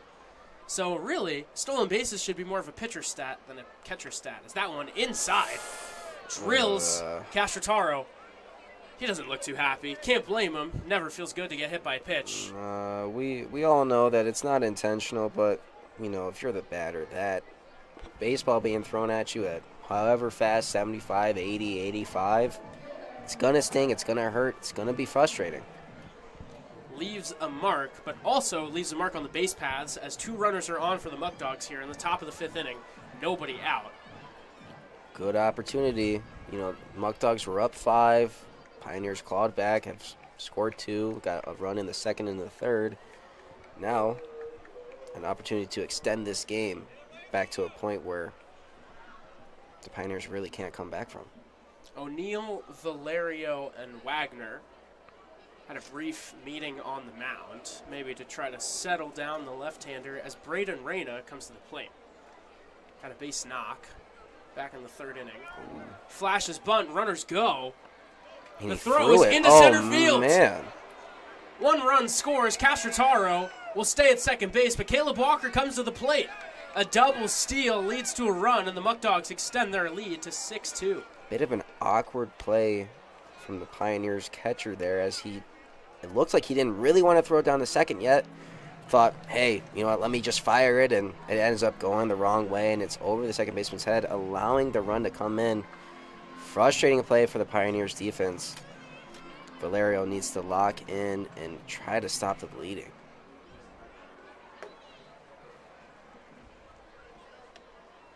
That one. Ball 2 on Reyna. The base hit, Reyna would extend the Muckdog lead to 5 runs. But the speedy Castro-Taro at second base, the pitch on the way. Swing and a miss. Pitch low and away, gets Reyna to bite. Battles back a little bit, it's 2-1. I like that Reyna was aggressive right there, excuse me. Really good cutter from Valerio as it spun away from Reyna's bat. 2-1 pitch coming home. Up and away, Reyna in a commanding 3-1 hitter's count. Interesting to see what Reyna's approach is here. Runner on second. There is a good opportunity for an RBI if there is a ball hit into the outfield. Here comes the pitch. It's over the head of Reyna. Wow. Moving to third is Castro-Taro. He takes a big turn, but goes back to third base. And runners are at the corners with nobody out. Valerio has lost the zone here in the top of the 5th inning. Looks like the Pioneers coaching staff realizes that as well, as I believe a pitching change is in order. Coach Drum will take out his left-hander. And, you know, it's a bad way to end your outing if you're Valerio, but I have to give him credit. You know, the Pioneers were down 5-0. Valerio comes into a spot with 2 outs in the inning, excuse me, and he gets out of the inning, and I think he did his job today. The rain is beginning to come down here in Elmira. You have to wonder if that has affected Valerio, affected these pitchers on the mound. Yes, and that is correct. Yeah, I can see the rain. Can also see the rain on the lake nearby the stadium. As, you know, to be honest, it's a great view. It is a great view. We have a Very great nice. spot. We have a great spot up here in this press box. When I say we're up in the sky, we're up in the sky. We are, and to even get up into this press box, you get on the roof and you just kind of do a 360, and it's just honestly just beautiful greenery around the stadium. New pitcher in the game. Trying to get a peek at the number. It looks like it's number 40, Larson Birch.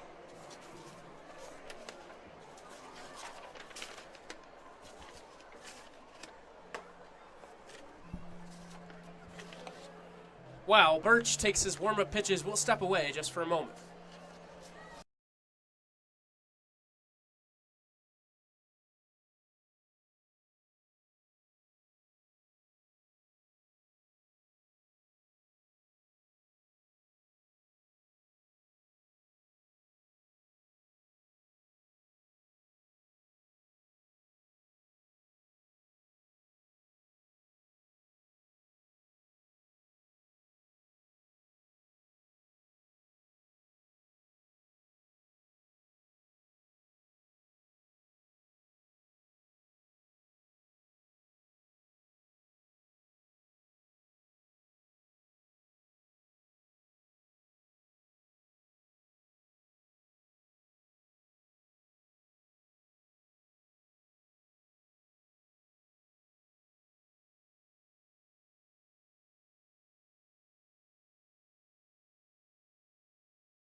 Yeah. James Bolton digs into the box against the new pitcher, Birch. Birch, a Painted Post, New York native, tosses that one up high above the zone. Yeah, I don't know if you listeners and fans watching can see, but Birch is a lanky guy, 6'3", 180, as Nikita said, from Painted Post, New York. There was that one high once again, the count 2-0. Honestly reminds me of our own Jake Sliz. Like a right-handed like version a right-handed of Sliz. version of Sliz, that lanky arm. Birch this season at Northern Essex Community College was brilliant. Runner goes, pitch in the dirt. Castrataro is going to walk home. Reyna is going for third. He's going to make it standing. Braden Reyna takes 2 bases on the wild pitch. Castrataro comes home. Some struggle finding the zone for Birch. The Muckdogs' lead is now 7-2. Looks like the weather change is affecting one team more than the other, as the Pioneers' defense has, in the most respectful ways, kind of fallen apart this inning, as some runs have scored on some pass balls, and the Muckdogs are really in the driver's seat now. Infield in as Bolton takes strike one. Birch had a really strong season, I mentioned, at Northern Essex Community College. In 37 2/3 innings, he had a 1.91 ERA and a whip below 1. He struck out 37 batters and walked just 14. As he pumps in strike 2 right there to James Bolton. Good job by Birch to get back into this AB, not giving up on it, not walking Bolton. Gives himself a chance to get an out. Fastball up and in. James Bolton draws his second walk of the day. And runners are at the corners once again. Still nobody out for the Muckdogs here in the 5th inning. That's right. Nobody out yet. This has been a very long inning if you're a Pioneer. Muckdogs up 7-2 now. Now back to that 5-run lead. Looking to add on more to really put this game away. And they still haven't recorded a hit in this inning. It's been a walk, right, a hit by pitch, and then 2 more walks. Right. Wild pitches thrown in there, too. Pioneers just have lost the strike zone in this inning as Blake Ewing comes to the plate trying to make a pay. Checks his swing. They say he did not go. Ball low. It's 1-0. There's that shimmy from Ewing as well. It's the little things. It's the little things in baseball that make it fun. Are we patenting the Ewing shimmy? Of course. I'm gonna have to ask him after the game if he even realizes that he's doing it. 1-0 pitch on the way. That one inside. It's 2-0 on the big left-hander.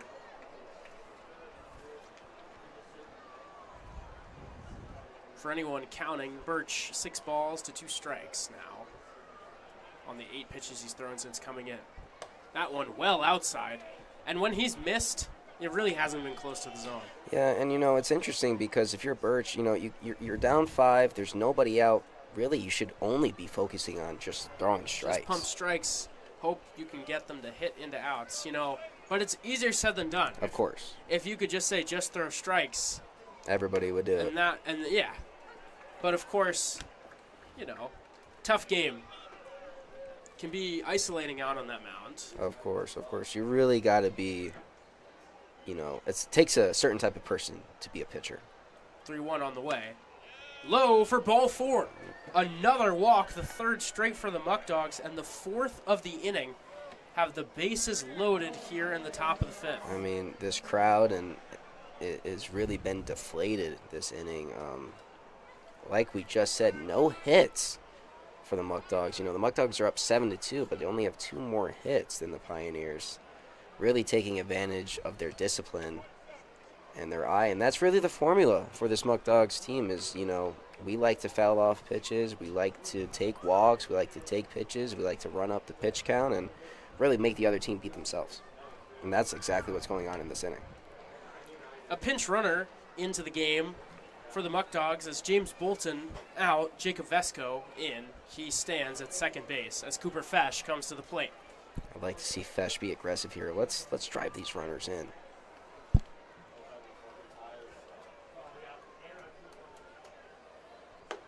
Fesh takes a strike 1. Makes sense to take. Maybe he got the sign to take until a strike as Birch has been laboring. Now, maybe he'll be aggressive like you said. Hot shot under the glove of Martina and into right field. 1 run scores. They're sending home Vesco. The throw to the plate is in time. Wow. Nice tag there by Carl Wagner to record an out. Reyna scores. Vesco gunned down. The Muckdogs lead extends to 8-2, but 1 out has been recorded, the first of the inning. Yeah, so with the infielders being moved in, that hot rocket skipped past the Elmira second baseman and was able to drive in 1 run, but a really good play and a really good throw to get Vesco out and maybe swing a little bit momentum back into the Pioneers' hands. Breeden Horton trying to slam the door. Up 8-2, 2 runners still on base, only 1 away. A big hit. Really blows this one open and would have everyone here feeling that things are just about over. First home run for Horton here kind of sounds nice.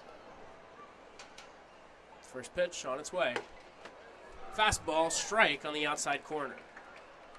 Good pitch from Birch. He's looking like he's finding the strike zone more, and that's only going to help him out.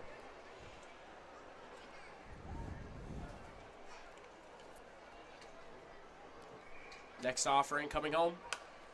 Horton fouls it away, third base side. Falls behind, 0-2.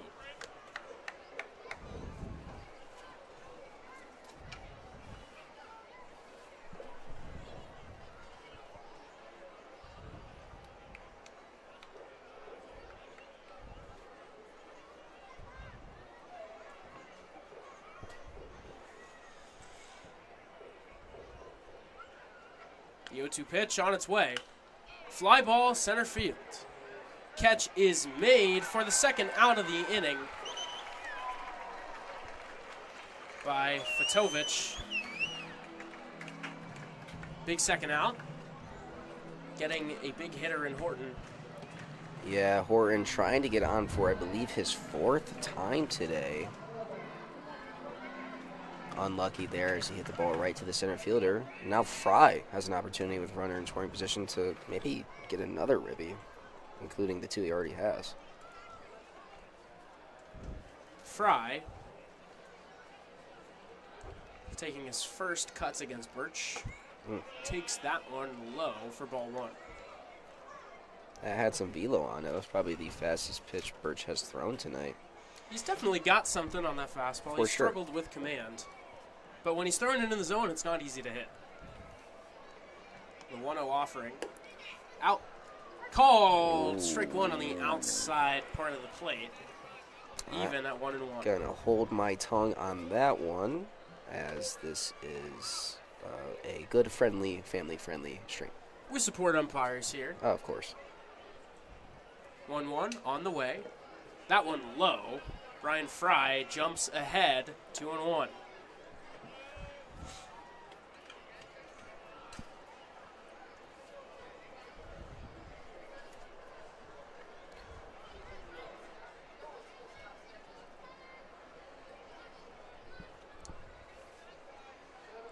It's 2-1 on the utility man in center field. Now it's 3-1 as he takes that one down and in. Birch again showing some difficulty finding the strike zone here. Some moans and groans from the Elmira Pioneers supporters as they are getting sick of the non-strikes. 3-1 pitch. Fly ball left field. Taking steps back. It's And he's over not his gonna head. get there. And one hops off the wall. 2 runs are going to score. Brian Fry with RBIs 3 and 4 on the day has the Muckdogs up 10-2. And Luca, with that, the streak continues. After every single loss this season, the Muckdogs have bounced back with double digits. Now, that's a good stat to know. The Muckdogs have done it again after each loss. They have put up double digits. That just shows you the mentality of this team. Hey, we get knocked down. We come right back even harder. Great job by Fry. He sent a ball into left field earlier, I believe, in the first game, and it was caught by the left fielder. But this one just had a little bit more oomph on it. He loves driving the ball to the opposite field, and right there gets a double and knocks in 2 more ribbies for his 4th on the day. Great job by Brian Fry. Jackson Inman trying to add another run takes that fastball up and away. The Dogs have put a 5 spot on the board and have all but sealed out this victory tonight. But Jackson Inman trying to just do a little more damage. Fouls that one away, third base side out of play.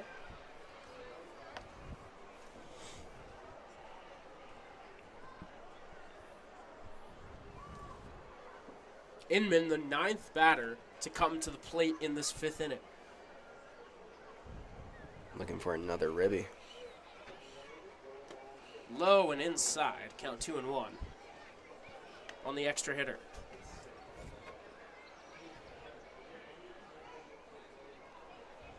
And, if you're Birch, it's tough. It's tough being out there. You're down 8. You've given up a few runs. But you got to keep your pride. You got to stay within yourself and throw strikes and get out of this inning. That one low and inside. It's 3-1. Birch probably just going to be tasked with eating innings down by 8 runs for his team. There is some action in the Pioneer bullpen, but it would certainly make the coaching staff happy if he could burden some of the load as the Pioneers play Saturday and Sunday. Hot ground ball to second base, fielded by Martin. He throws to first. It's off the bag, and it goes away. Wow. And a run is going to score. Oh, my goodness. I was just about ready to say that the inning was over. Wow. But a tough E4 has Jackson Inman at first base, and it has the Muckdogs up 11-2 here in inning number 5. Just a horrible, horrible, unlucky inning for this Pioneer squad. I mean, that's almost fluky at this point, right? I mean, maybe not with how unlucky they've been this inning with the pass balls and the other unfortunate things that have happened to them, but just a tough gut punch. You think you're out of the inning, and then something like that happens, and you gotta come back and finish. That one in the dirt. And Espinal has the opportunity to really rub salt in the wounds. Yeah, I mean, anything else this inning would really deflate the Pioneers as a whole if they're already not deflated enough. That one low, caught the inside corner, but below the knees of the switch hitter Espinal, and he's ahead at 2-0 in the count. 2-0 pitch. Fly ball down the left field line, foul.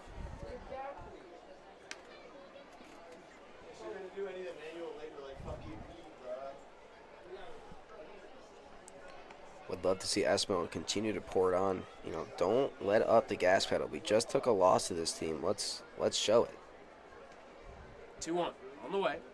Espinal smokes it into the right center field gap.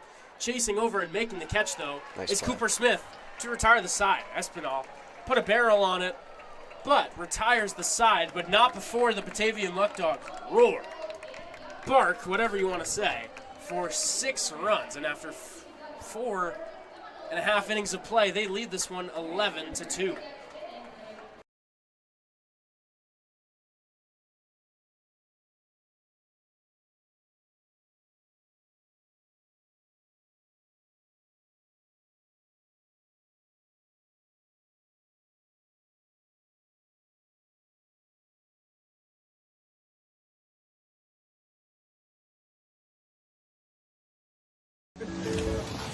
Pregame superstition, black coffee, and picks every day. That's pregame superstition. You gotta get Chipotle before every game. I do really bad pitching if I don't drink 500 milligrams of caffeine and 6 ibuprofens. It's just my thing. I have an energy drink and I pray. I pray. Always gotta pray for me. Pregame superstition, 7 brew coffee. There we go. According to a baseball book I've read called Mental ABCs of Baseball, it says superstitions are bad. Okay. Energy drink. I want to sleep as much the night before. Meditation. I have a playlist that I listen to before every game. That's about it. PB&J and Goldfish before every game. The left-hander, James Van Meter, toes the slab for the first time this season.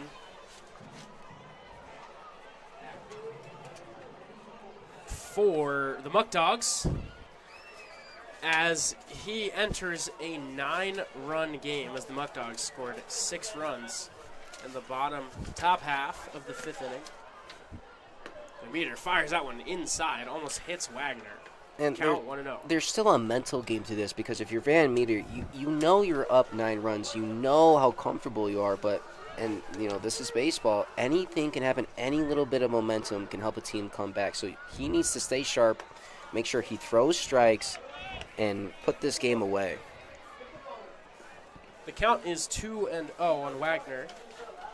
Van Meter, a left-handed pitcher out of Tampa, Florida. He just finished up his freshman season at Palm Beach State College.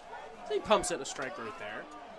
I really like his windup. If I was a lefty hitter or even righty hitter, I would have a really tough time seeing that ball come out of his hands. Brutal matchup for someone like that, as that's popped up high in the sky to right field. Under it is Horton to make the catch for the first out. He really does a great job of hiding that baseball. It's a great point. Yes. Built into his windup is, extending the ball really behind his back, reaching as far out as he can to hide it. And then he brings it down into the zone as we're about to see this lefty-lefty matchup. If we're staying on theme with the MLB comparisons, yeah, let's hear it. I've got a couple for Van Meter. Yeah, actually. let's do it. The first one that came to my mind, Madison Bumgarner. Yes. A guy who did a great job of hiding the baseball. Yes, So I love that. Other one, Andrew Miller. Granted, he has more of a leg kick. Andrew Miller was a slide step guy, but definitely a very similar arm angle to Miller. Yes, I completely agree. A little bit of Mad Bum, a little bit of Miller in that windup. Van Meter's very throws good. gas, too. He's a very good lefty pitcher. Very hard to hit. I mentioned from Tampa, Florida. He was the 54th ranked pitcher in the state of Florida, and that is a big deal. Yeah, I mean, if you know anything about baseball in the United States, you know that Florida is one of the hot spots for it. So to be anywhere ranked, especially 54th in the state, out of all the baseball players that are down there, that's impressive. 54 is legit. It's Florida, Texas, California routinely at the top of the list, as that one is fouled away by Hicken. And the count is 2-2. Hicken had a sharp line out to end the second inning. All the way in the 5th now. He has not come to the plate since then. as the Pioneers' offense has been stifled. Koppel had a really good day today. 2-2 grazes Hicken. So it's a hit by pitch. First base runner of the day allowed by Van Meter. Man on first with one away here, bottom 5. To give you the final line on Cameron Koppel, he went 4 innings, allowed 2 runs, both of those earned. Struck out 5 batters and gave up 4 hits.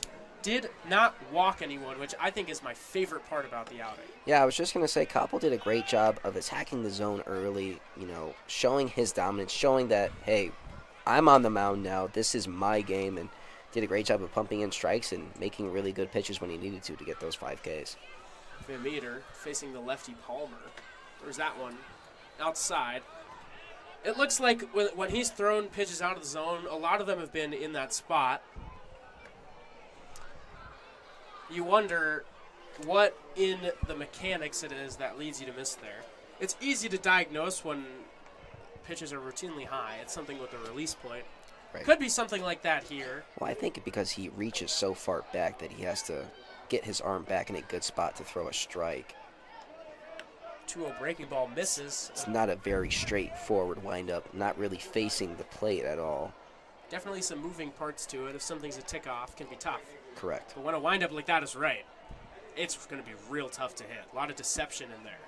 As there is ball 4 low and outside. Michael Palmer reaches base. There are men at first and second now with 1 away. And this is the formula the Pioneers need right here. It's base runners, base runners, base runners. They're down 11-2. They need guys on base in order to obviously drive them in, and getting walks is how you do that. Pioneers now have 2 guys on base. For Benjamin Rohde. Rohde had a base hit, stole a bag back in the 3rd inning. I expect him to probably have a take sign on. Van Meter has struggled to find the zone. Don't help him out. I agree. Pioneers only focused on base runners right now, down by 9 runs. Pitch from Van Meter. Low for ball 1. Van Meter's got to get his confidence back with the strike here. Even if he has to take a little bit off of it, he's got to see one become a strike because he doesn't want to let this get out of control.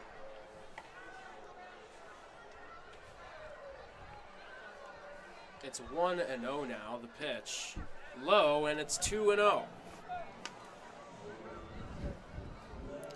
If another walk occurs here, I would fully expect a pitching visit, as there is some action in the bullpen.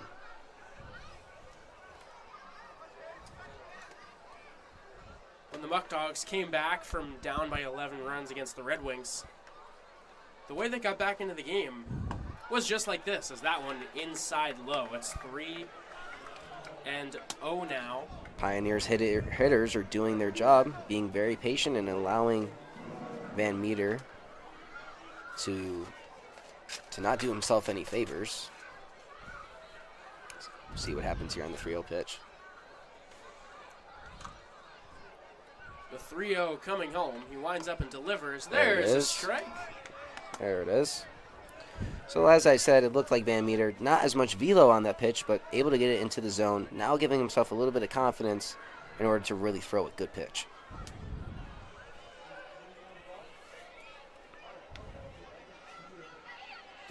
On its way. That one outside, ball 4. Without a hit, the Pioneers have loaded the bases. Cooper Fesh will come out to the mound to chat with the left-hander. Yep. As I predicted, another walk has drawn a mound visit. Van Meter really just needs to collect himself. He's really just been hurting himself. Obviously the Pioneers hitters haven't gotten a hit this inning, but the bases are loaded. So Van Meter has been walking people, not really having a good grasp of the zone yet. Just needs to calm down and collect himself and start throwing strikes.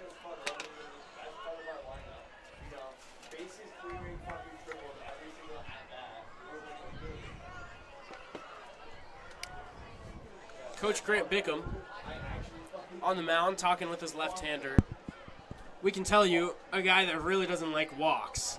So I'm sure he's talking things out with Van Meter. Nice moment as Caleb Walker gave a high five, a glove five, to his left-hander. Of course, you have to support your pitcher out there.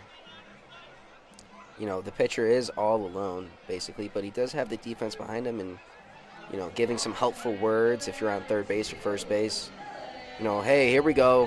Hey, you got this. Things like that always help out. Always nice to get a little help from your friends.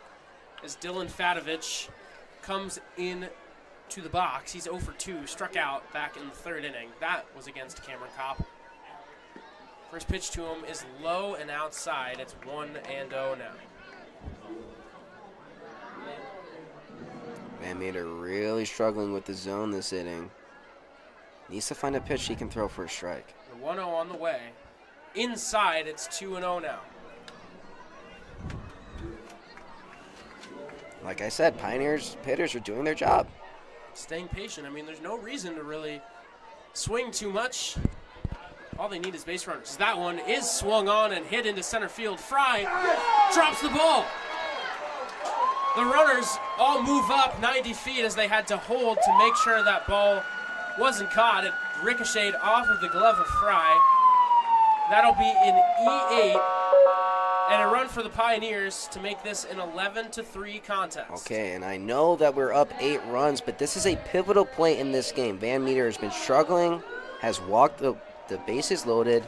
We just had an error now in center field by Brian Fry. This could definitely snowball into a big inning for the Pioneers. Let's see how the big lefty responds to this adversity.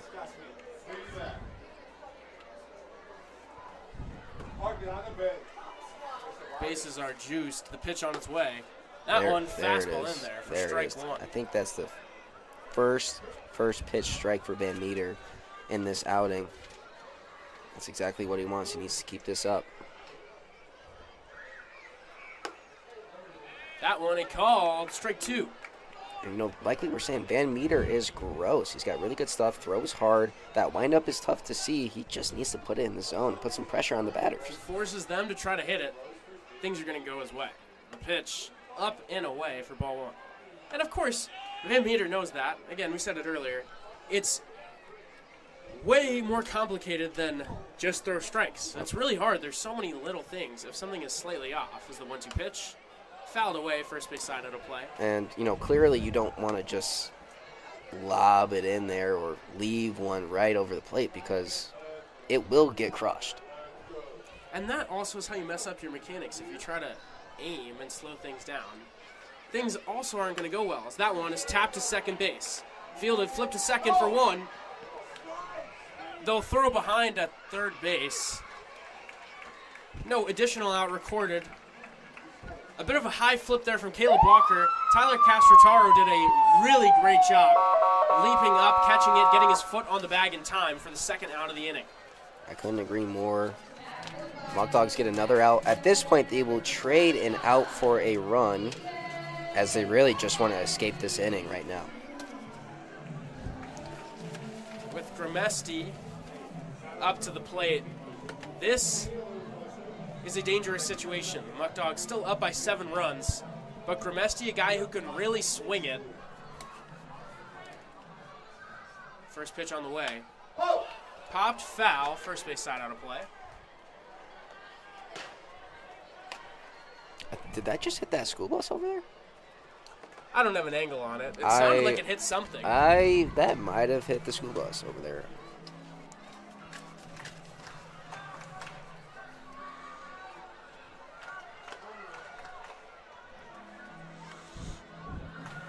Count 1-1 on Gramesti.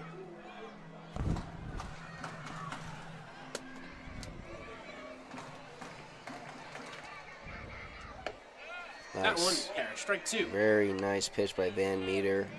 Couldn't really tell what kind of pitch that was. Looks like an off speed. Delivers it into the zone. Puts himself in a position to get out of this inning. 1-2 on the way. Runner goes. Fouled away by Gramesti. Smith will have to jog back to first base. Never an easy out with Gramercy at the plate. This is the guy with the video game numbers for the Pioneers. He's yet to record a hit today. In this game, I should say, he got a hit in game 1, but some could say, well, he's due. As the runner goes again, the throw down to Looks second like base is not in time. Went under the tag. Caleb Walker's tag went over a sliding Cooper Smith. Yeah, but that's a great play by Walker to even get that ball, as obviously if it goes into the outfield, a run scores and runners move and momentum goes back to the Pioneers. Good play by Caleb Walker to keep that in the infield. A run-saving play as Van Meter comes home with the 2-2. That one low, and the count is full on Gramercy.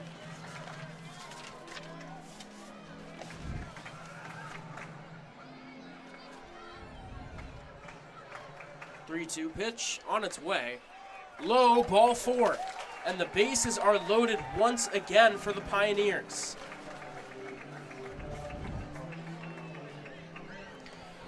Yeah, Van Meter, that is frustrating if you're the pitcher.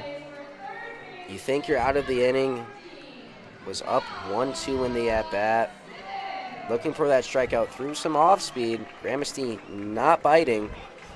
Now the bases are loaded again for a hitter who has laced one already in this game. That is right. John Simmons smoked one back in the second inning, hit a triple. That one in the dirt. A run is going to score. Every runner moves up 90 feet. The Pioneers cut the lead down to 11-5 now.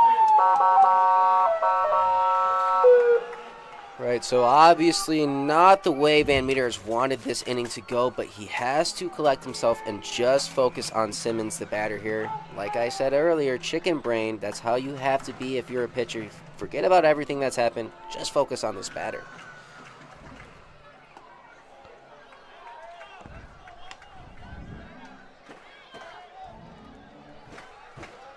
As the count is now 2-0.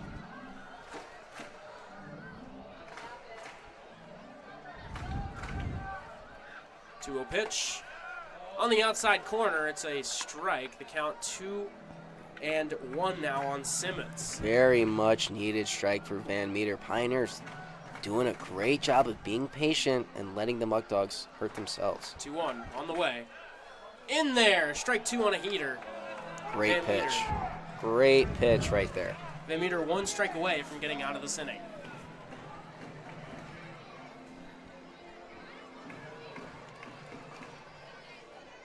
The 2-2 on its way. It goes by him once again, and another run scores. Moving up to third is Gramercy. The Pioneers, without recording a hit, runs in the bottom of the 5th inning. This is, you know, if you're Coach Grant, if you're Coach Skip, this is a very frustrating inning to watch because, like you just said, the Pioneers haven't gotten a hit this inning, but they've put up 4 runs on the board. The Muckdogs really not helping themselves at all. And you know, this really reminds me, as the 3-2 pitch is low for ball 4. Simmons walks, and runners are at first and third now. This really reminds me of the start of the comeback for the Muckdogs against Geneva. Yes, I'm getting a bad sense of deja vu here. Really just the worst thing the Muckdogs could have done this inning, and they've helped out the Pioneers to a level to where, I'll say it again, 4 runs in this inning without a hit as we have a pitching change.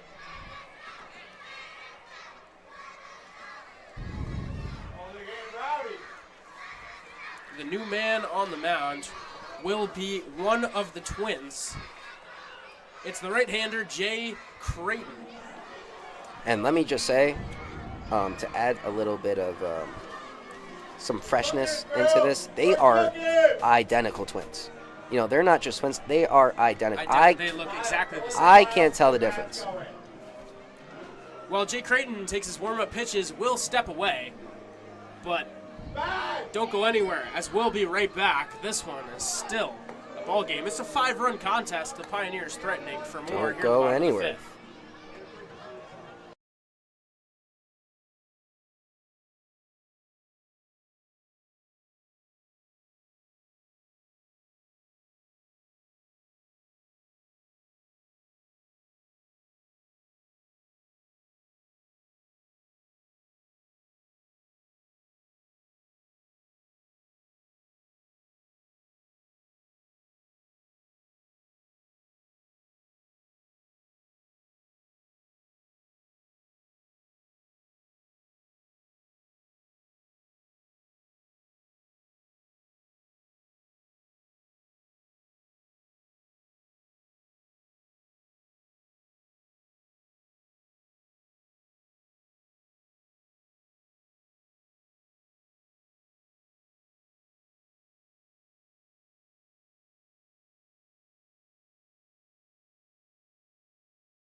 Jay Creighton has finished off his warm-up pitches. Looking at his numbers on the season, he has appeared in 2 games so far. He has a 6.75 ERA. He's pitched 2 2/3 innings, 5 strikeouts to 2 walks, a fastball, curveball, and changeup mix for the right-hander. First batter he'll face is Liam O'Neill. First pitch to him, fastball inside corner, strike 1. Creighton gets ahead. The Pioneers have scored 4 in this inning, have not recorded a hit. It's up to Creighton now to help out his squad and end this nightmare inning for Batavia. A 1 pitch. Fouled away. Creighton jumps ahead 0-2 now. It's already a great start for Creighton. Going up 0-2 in this count. Throwing strikes as the umpire now walks out to Creighton. Delivering Creighton a ball.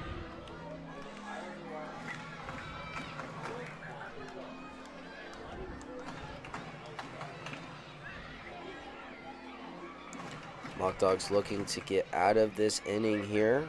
Good opportunity here, being up 0-2 in this count. Creighton delivers. 0-2 pitch on the way. It hits him. In an 0-2 count, they plunk Liam O'Neill.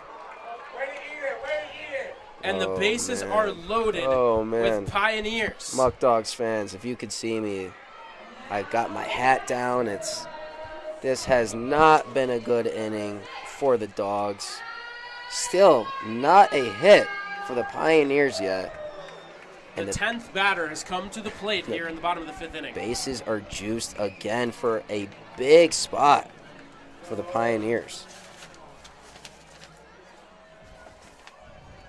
Martin had a base hit back in the 2nd inning. Creighton will come home. The first pitch, low for ball 1. But see, now this puts pressure on Creighton with the bases loaded to throw strikes. You can't walk a batter, as obviously a runner will come in to score. Creighton needs to make sure he throws strikes, be confident in what he's throwing, and try to get this out, as we have double action in the bullpen now.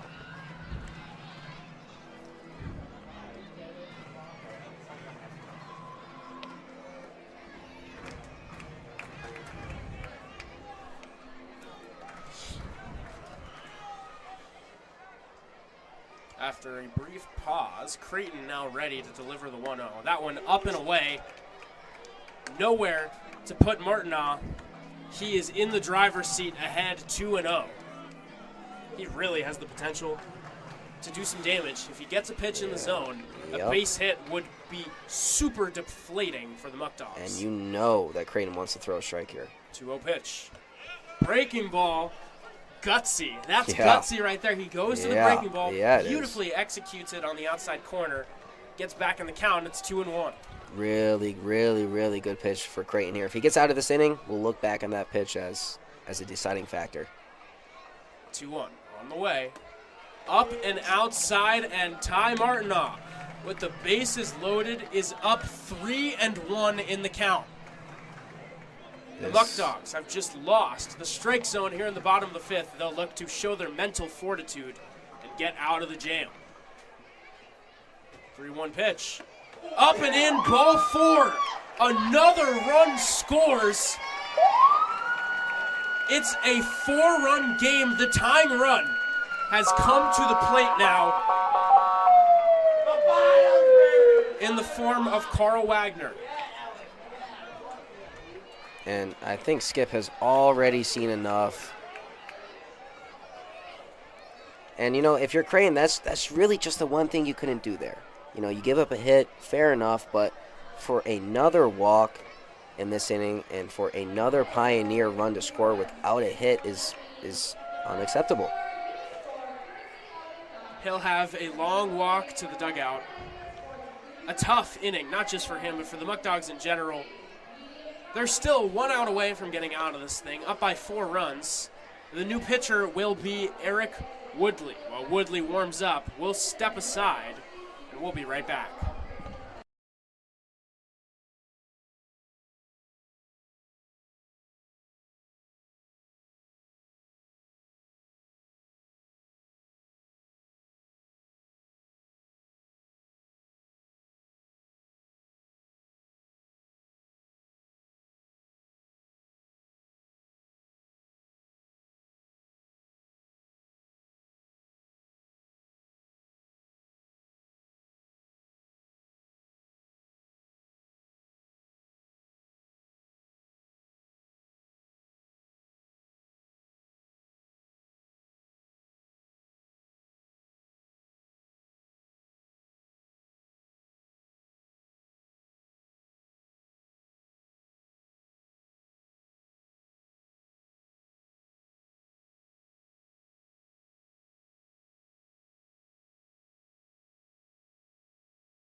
Eric Woodley has finished up his warm-up pitches, and the first batter he'll face in a tough spot is the tying run, Carl Wagner.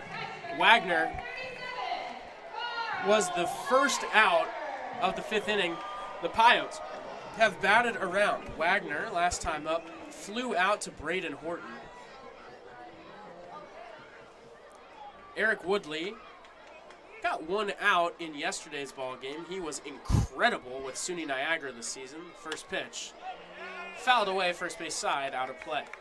For Woodley, 49 2/3 innings pitched across 9 starts this season, had a 1.09 ERA.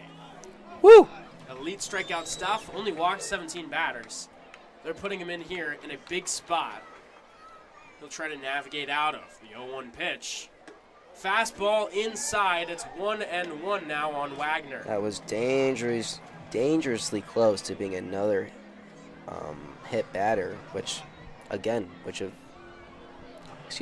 have been another run scored for this Pioneer squad in this inning. The 1-1 on its way. Breaking ball up high. It's 2-1 on Woodley. Coming into this inning, the Muckdogs had not walked a single batter. Obviously, a different story here in the 5th as the 2-1 is ready to come to the plate. The pitch from Woodley popped up on the infield. Castrataro under it. He calls for it and makes the catch to retire the side. A rough inning for the Muckdogs as the Pioneers strike for 5 runs on no hits. They leave the bases loaded, and after 5 innings of play, Batavia leads 11-7.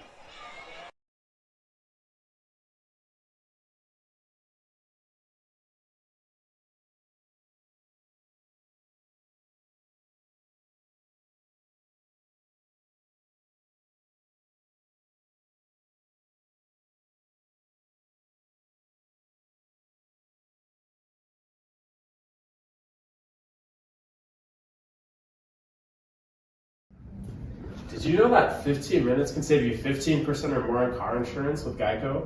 Yeah, but did you know that Dewey's favorite snack is popcorn from the Batavia Muckdogs?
New pitcher into the game for Elmira as we head to the 6th inning.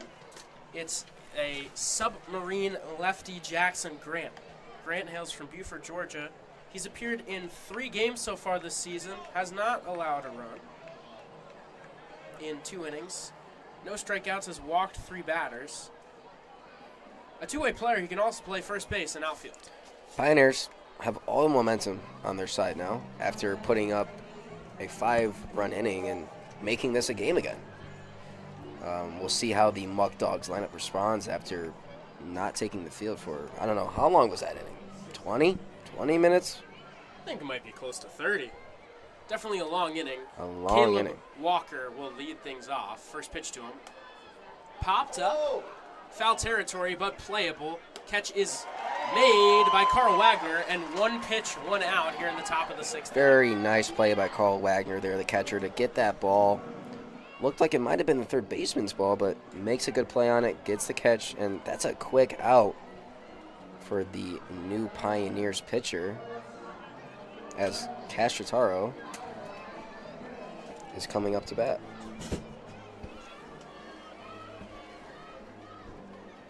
Tyler Castrataro digs into the box. As we just have to replace our battery for the camera. He swings and misses. First pitch he sees for strike 1. And we're back. Thank you for your patience today, Muckdogs fans, with the internet and the time in between the doubleheader games. We appreciate you all, listeners and supporters.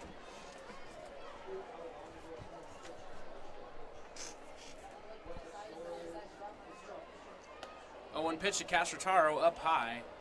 Count now 1-1. And you know, I think might not be obvious on the broadcast, but the way Grant pitches is a lefty submarine. You don't see that too often. It's got to be tough to hit. Inside ball 2. And funny enough, Luca, you and I were actually talking about lefty submarine pitchers with pitching coach Grant earlier today before the bus ride. Yeah, it's funny how things come around, as we didn't even realize that the Pioneers had one on their squad.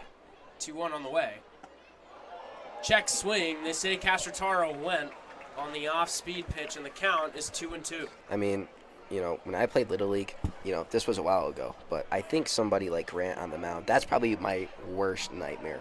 A lefty submarine pitcher. Yeah, I mean, it looks like it's going to hit you. Yeah. It looks like it's going to hit your foot, and then it's down the middle. It's the 2-2 pitch. Fouled back by Castrataro, and they'll do it again. You know, I wonder at what point, you know, these submarine pitchers, when do they know that they need to pitch submarine? Like, at what point in their development process? Because I feel like most guys, they don't start out at 10, 12 years old being submariners, so I wonder when that clicks for our submarine pitchers around the PGCBL and the rest 2-2 of on the way. the leagues. Just low. Castrataro does a good job leaving it. The count runs full.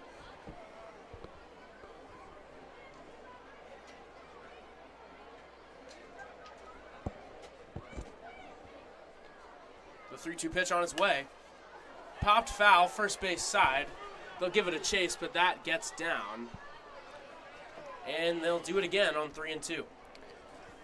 Like we previously stated, a lot of foul ground in this ballpark, and that one just got away from the Pioneer right fielder.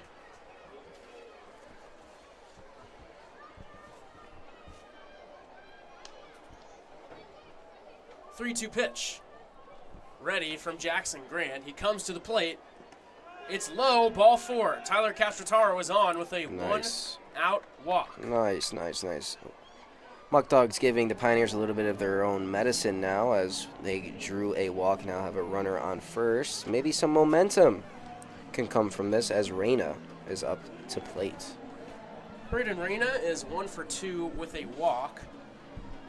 He drew a walk in the 5th inning, came around to score as part of the 6-run Muckdog inning. The Pioneers bounced right back, scored 5. They'll check in on Castrataro at first. He's back in time. Wow, so even the pitch away is submarine as well from Grant. Which He's is really committed to it. Yeah. Interesting to see. If he gets a play off the mound, is he going to throw a submarine? I think he will, to be honest. I also think he will. I think it's just in his blood at this point. Pitch is low for ball 1. That was a good pitch. Good job by Reyna to lay it off. So now ahead in the count 1-0. And like you love to say, big difference between 1-0 and 0-1 for the batter. Makes a world of difference. is the 1-0 pitch. Before it's made, they will check in at first base. Pioneers going back to their original scouting report of keeping runners on first. 1-0 pitch on the way. Paints the outside corner for strike one. And I don't, unless you're sitting on it and you're waiting for a pitch on the outside corner, I don't know how you hit that if you're Brandon Reyna. I mean, that's just a perfect pitch. 1-1. Outside, maybe a touch high. It's 2-1 on the left fielder, Reyna.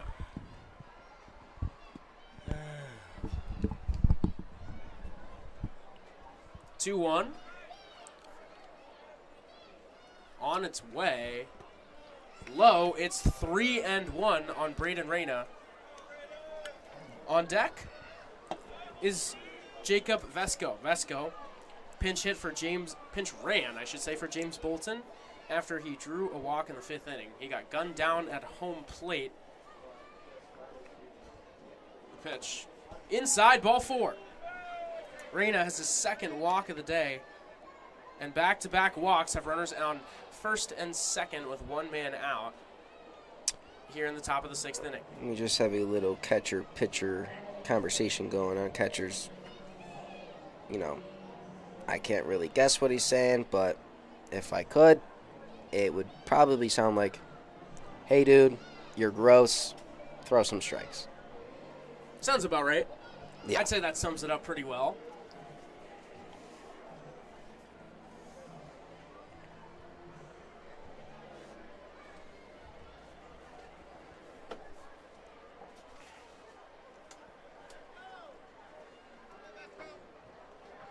Good opportunity for the Muckdogs here.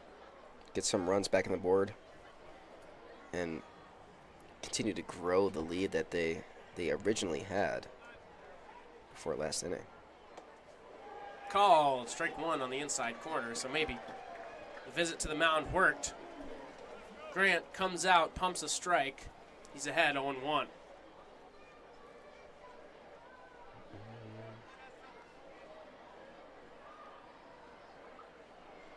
The 0-1 pitch now on its way. Inside, count even at ones now. If you had to guess, how hard do you think Grant is throwing out of that lefty submarine? I don't know if he's hitting angle? 80, but Yeah, right? from that arm angle with that deception, I don't think the velo really matters as the runners go for second and third. They'll throw to second base to try to gun down Reyna. He is safe. Oh, wow. The pitch is called a ball, Oh. and the fans here at Dunn Stadium are booing very loud. I have not heard boos this loud at a PGCBL game. They are not happy with that call. And, they got loud last inning when they were putting up those runs, but this is the loudest I've heard them today. That was, that was a call. That was a call that was made. That was a call that was made. Infield now draws in. The 2-1 pitch. Fly ball into right field. Catch is made. Tagging are both of the runners. Casertaro scores. Reyna moves up to third, and the Muckdogs extend their lead to 12-7. Important run for the Muckdogs to even get back on the board. So Muckdogs now go back up to 5. They've been up 5 a few times this game, even up more. Pioneers keep fighting, keep on. Really awesome opportunity for Ewing here. A hit here, and all of the air in the Pioneers balloons comes out. Ewing in a tough lefty-lefty matchup. First pitch to him. Swing and a miss, strike one. Ewing has got his work cut out for himself in this AB. An insurance run just 90 feet away in the form of Reyna. The 0-1 pitch. Fastball outside. Things are evened up at 1 apiece.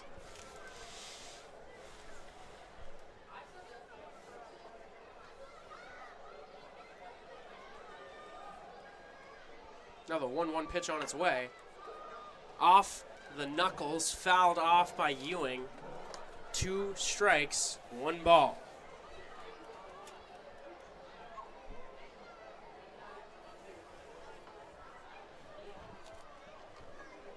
The 1-2 pitch on the way. It's low, 2-2. Good job by Ewing extending this at bat. Not making it easy for Grant.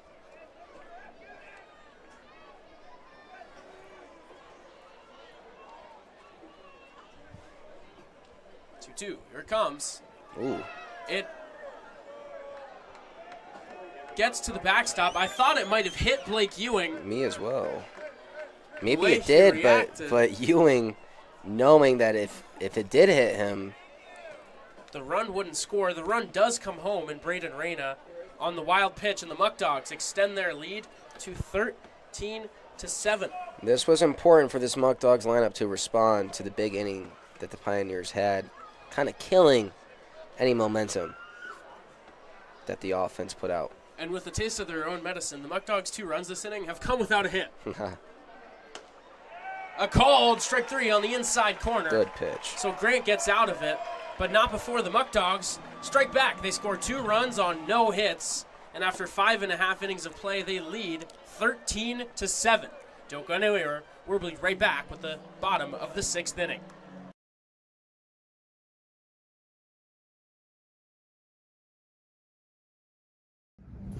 Did you know that 15 minutes can save you 15% or more on car insurance with Geico? Yeah, but did you know that Dewey's favorite snack is popcorn from the Batavia Muckdogs?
Eric Woodley still in the game after getting Carl Wagner to pop out to end the long bottom half of the 5th inning. Now pitching with a 6-run lead. First batter he'll face, bottom 6, is Brooks Hicken. First pitch to him, fastball up and away. It's 1-0. And it's the same game plan for the Pioneers this inning as it was last. Base runners, base runners, base runners. Being down big in baseball, you need base runners, need men on the bases. That one popped up into left field. Reyna drifts over, under it. He makes the catch for the first out here in the bottom of the 6th inning. So Woodley has come in, gotten 2 quick outs out of the pen. Yeah, Woodley has done a really good job of, clearing any anxiety that was experienced by the Muckdogs fans and the players as he's gotten outs coming into the game. First pitch to Michael Palmer is grounded to third base. Espinal fields. The long throw to first is in time. Nice. 2 quick outs for Eric Woodley here in the bottom of the 6th. And He's come in, yeah, done his job and more. Yeah, I mean, this is exactly what the doctor ordered. If you're Woodley. I like that. I love that, actually. Yeah, so Woodley has come into this game. obviously the past two Muckdogs pitchers were struggling with locations, struggling with the walks. Woodley's like, hey, I got this. He's come in, throwing strikes and gotten outs, and has given the Muckdog team some relief. He's really picked up his teammates as Benjamin Rohde comes to the dish and takes a fastball for strike one. Nice. Woodley. Very nice pitch from Woodley. If you can tell, Woodley throws gas. He's got a heater. That can creep into the 90s. 0-1 pitch on its way. Broken bat, right back to him. Woodley makes the catch. And a very quick 1-2-3 inning. He has some words for Rohde. There's some jawing back and forth. I'm not really sure what happened. Yeah. But a 1-2-3 inning for Eric Woodley, and the Muckdogs head to the 7th inning. They lead this one 13-7. Great inning for the Dogs.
New pitcher on the mound for the Pioneers. It's a new pickup. It's Sam Watts. Watts, a side-winding righty, has not appeared in a game for the Pios this season. He'll face 10-1-2 in the Muckdog order. Cooper Fesh, Braden Horton, and Brian Fry.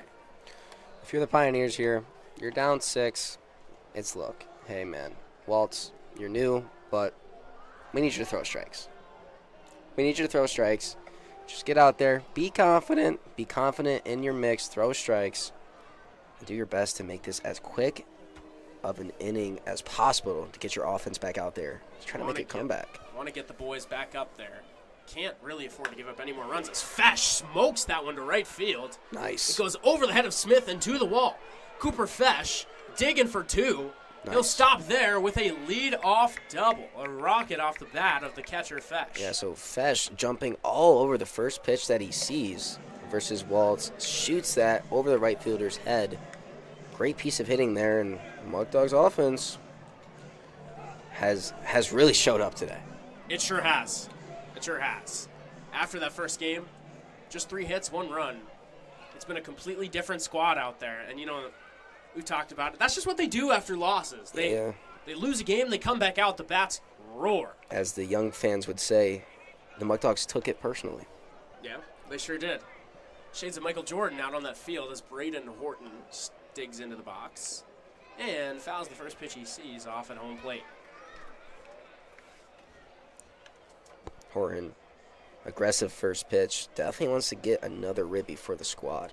Horton making his 5th plate appearance of the game in just the 7th inning. This is the last inning, we should say, as this is game 2 of the doubleheader. He's reached base safely 3 out of 4 times, 2 hit by pitches, a single. He flew out to center field. Yeah, that shin guard's been working today, that's for sure. 0-1 pitch to him. Ball outside, count 1-1.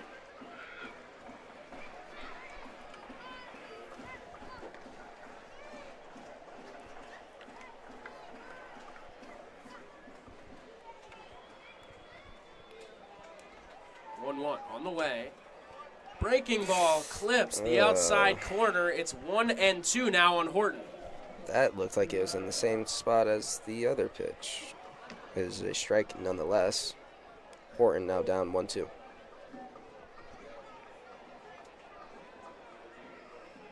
Here comes the 1-2 pitch.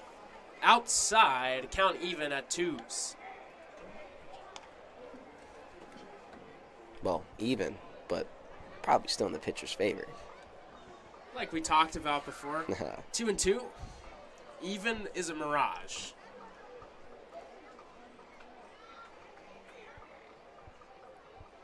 Pitch from Watts. Fly ball down the right field line. That's that one is going to dunk in, and it goes by Cooper Smith. Horton going for second base. He'll make it. Advancing to third is Fesh.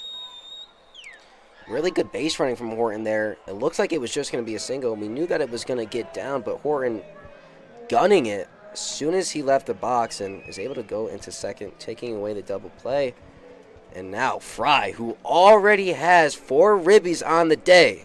He's got a chance for some more right here. He's got a chance for 6 with another knock here. For Horton, that is a double.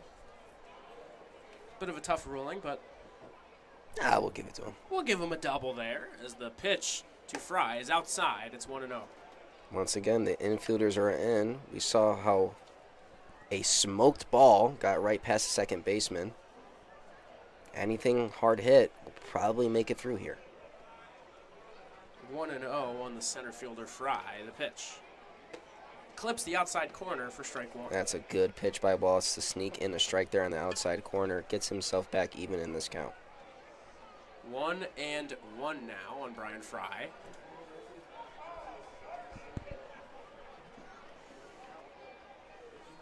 Pitch on his way. Just low and outside. It's 2-1. Fry's got that great eye. He's now up in this count 2-1.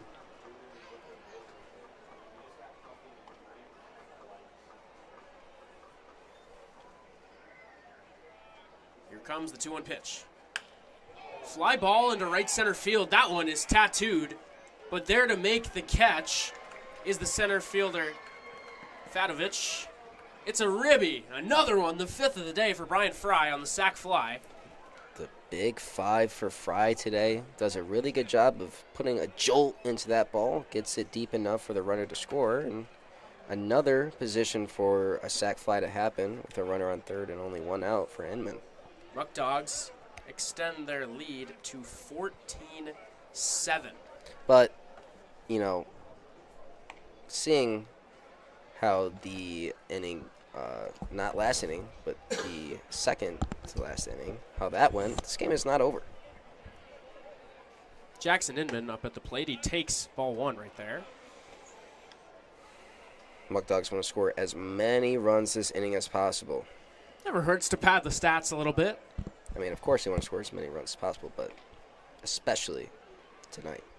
It's the way things went as the pitch to Inman. Off the hands, fouled away third base side. The count 1-1.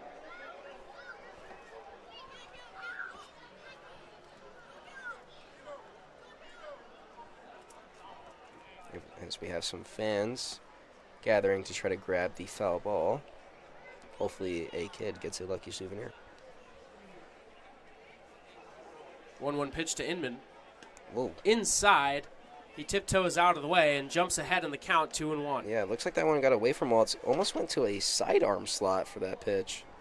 Interesting.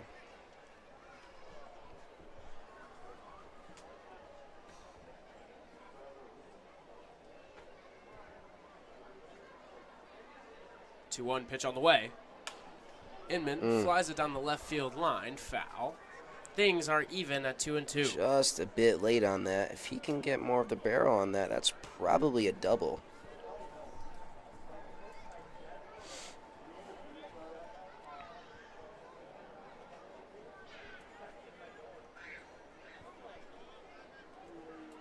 Two balls, 2 strikes. The pitch. Lofted into medium depth center field. Catch is made by Fatovich. Coming for the plate is Horton. He is safe.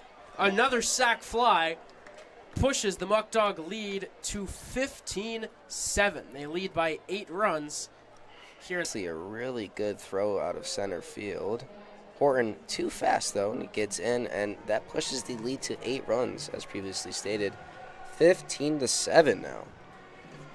As Aspinall comes up to the plate, looking to extend this inning even more. Justin Espinal is 0 for 4 today. He had an RBI ground out way back in the first inning. That feels like ages ago. And that's only for game 2. First pitch to Espinal. Taken for strike 1 on the outside part of the plate. Espinal wants to get a knock here. His team has 15 runs. There's 10 hits. He wants to get on the board as well. He wants to get in on the party as the pitch is inside. It's 1-1. The Muckdogs have done a good job essentially erasing entirely the Pioneers' 5-run 5th inning. They've put up 4 unanswered and counting as the 1-1 pitch is outside. It's 2-1.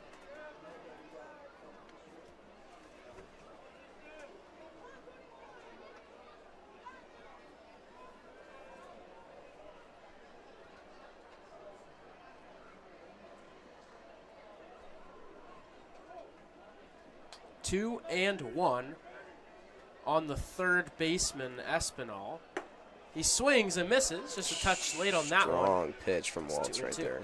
Strong pitch from Waltz. Good fastball to blow it by Espinal. Don't think he was expecting the heater. You said it, just blew it by. Two balls. Mustard on it. Pitch outside, and the count runs full on Espinal. On deck, it's Caleb Walker.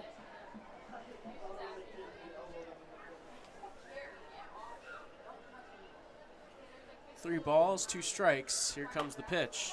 Grounded foul outside of first. Good AB from Espinal here, not making it easy to get out of this inning for Waltz. He's battling.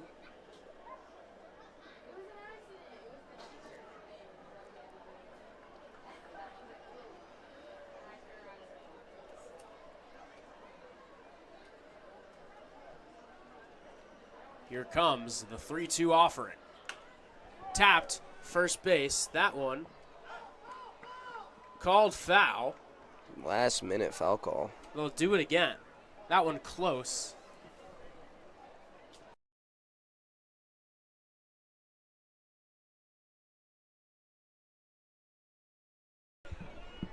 So they'll do it again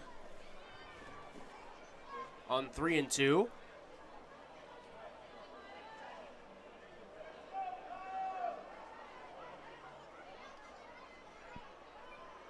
Three balls, 2 strikes, 2 outs here, top of the 7th inning.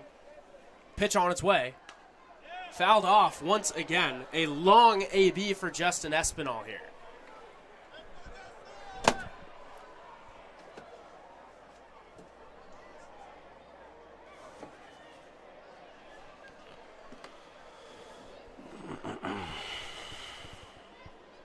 Three and 2, the count here.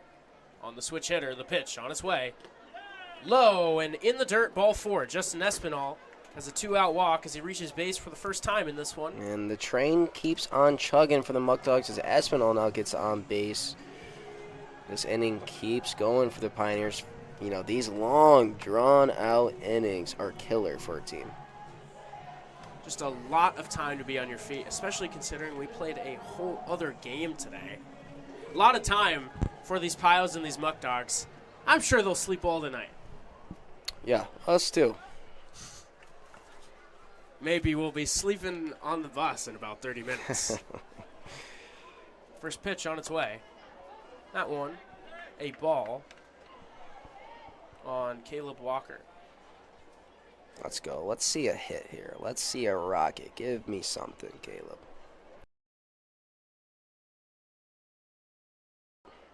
Walker flares one out and through for a base hit. Caleb Walker with his first knock of the day, his 3rd time reaching base. Muckdogs say, why not throw some more on the board? They're not done yet. Couldn't have said it better myself. Muckdogs are not done yet. They want to pour it on. That inning 2 innings ago was scary. And so as many runs as they can possibly get. They saw what they did to Geneva. They know that no game's over. They are putting the foot on the Pioneers' throat. Yes, yes, yes, yes. As Tyler Castrotaro digs in with 2 outs, runners on first and second here in the top of the 7th inning. The pitch. It hits him. I'm sure up by 8 runs with 2 outs in the top of the 7th inning. Castrotaro really doesn't want to feel that. That sucks for him. Second time he's been hit today as well. Tough break. That stinks for the shortstop. Special shout out to Eric today, being the bat boy for the squad. Eric's a great clubhouse manager, and he does a lot for this Muckdogs team. He sure does. He sure does. Just a great presence to be around. This is the perfect time to show him some love. Just a good guy. Just a great guy. Just a good guy who wants to do good work. Braden Reyna now comes to the plate with the bases juiced here.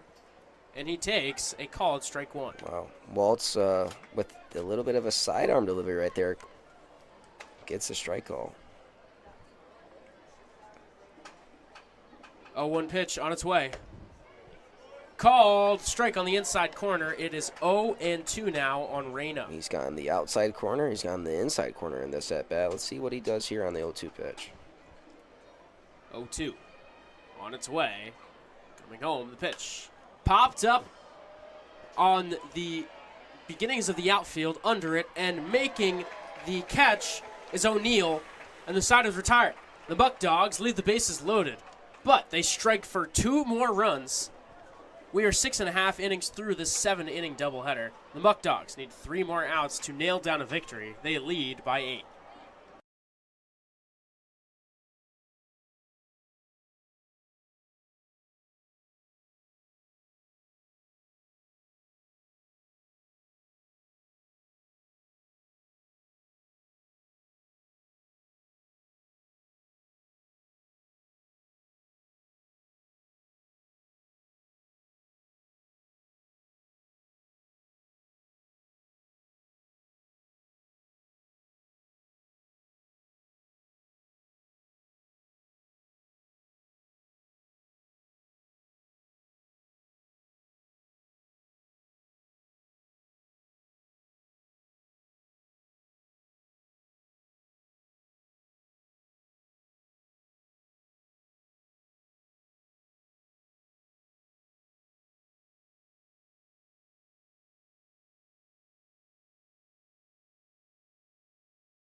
The Pioneers, down by 8 runs, have their final 3 outs to make magic happen. Don't want to say it's over till it's over, but this would be, and you know what? Announcers jinx, say what? This would be truly an all-time unbelievable comeback. A spectacle if a comeback were to happen here. And, you know, the Muckdogs have decided to leave it to Beaver. They have left it to Beaver. Garrett Beaver, the third-year returner, has been incredible with the Muckdogs as that one inside. The count 2-0. A little wild to start this inning for Beaver. He'll find it. He'll find the zone. Beaver last year had a 1 ERA. Woo! This season, more of the same. Still yet to allow an earned run. 2-0 pitch on its way. That one flared out into left field. It's a base hit.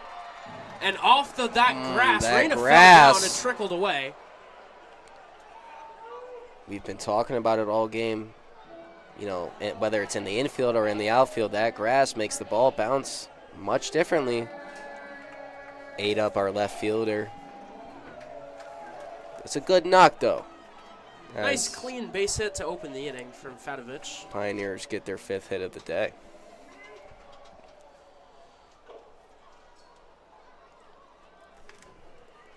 Takes a lead. First pitch on its way. Outside, ball 1.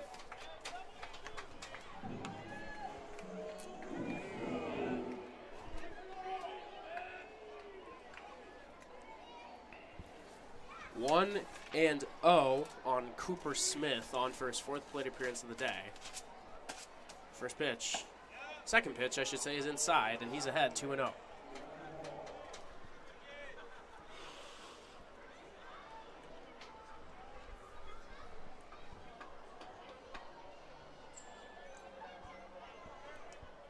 It's 2-0 now. That one. A called strike.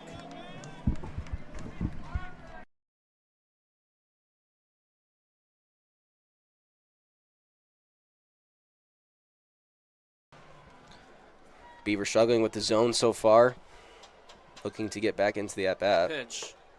Outside. Count 3-1 now on Smith.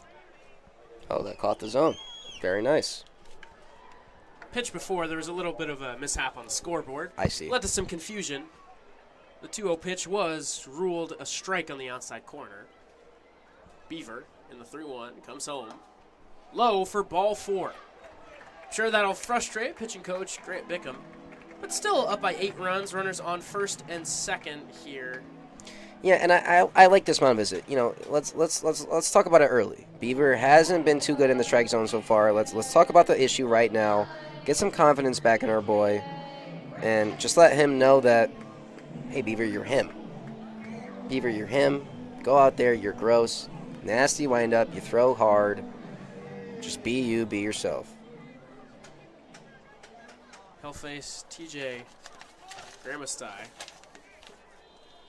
Gramastai 0 for 2 with a walk in this one. Rare to keep him hitless. First pitch, a called strike 1. That's Beautiful heater right there. Really good frame job by Fescher to get that strike call, as Gramasty disagreed.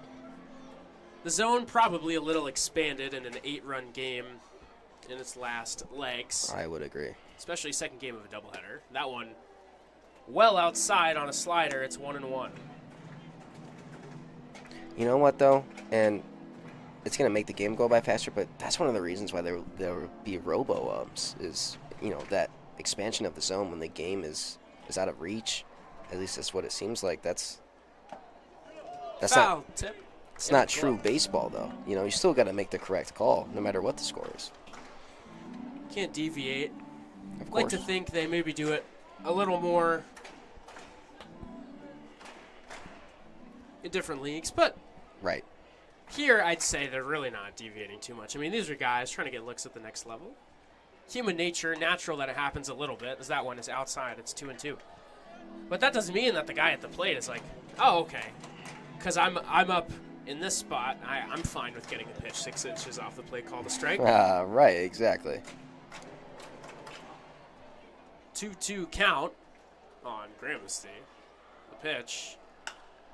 Fly ball into center field. Chasing after it and getting under it is Fry. He makes the catch. Nice. Runner at second base tags and moves to third. Fadovich, 90 feet away from scoring a run. Muckdogs, Pioneers, I should say, have runners on the corners. The Muckdogs have their first out.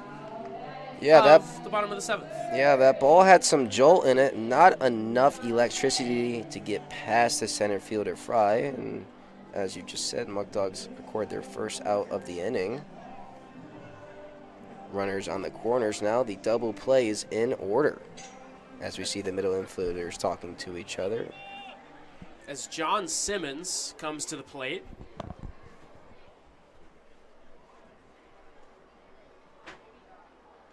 First pitch to Simmons. Outside for ball 1.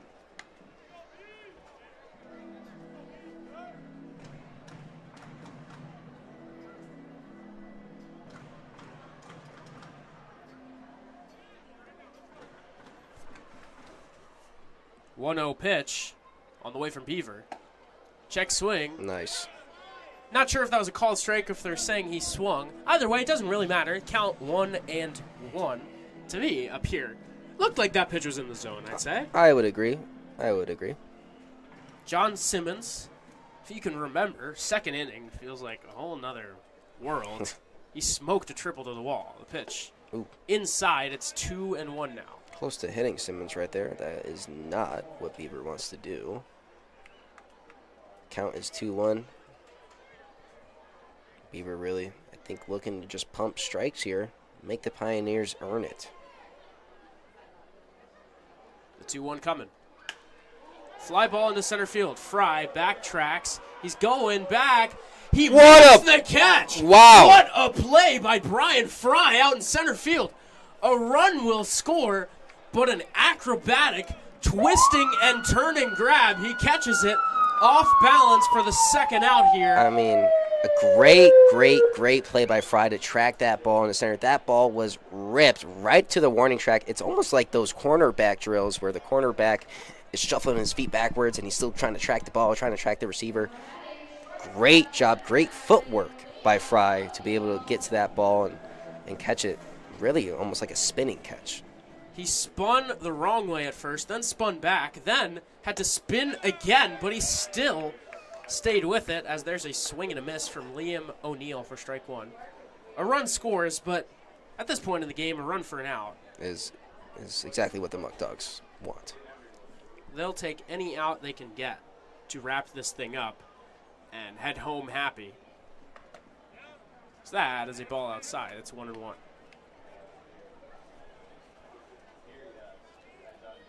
If you can remember, game one, the Pioneers secured a 3-1 victory behind 6 dominant innings from Owen Hoyt in his first outing of the season. That one way outside from Beaver. It's 2-1. Good job by Fesh to keep that ball in front, not allowing the runner on first to get into scoring position. Not that the Muckdogs are super concerned about the runner on first.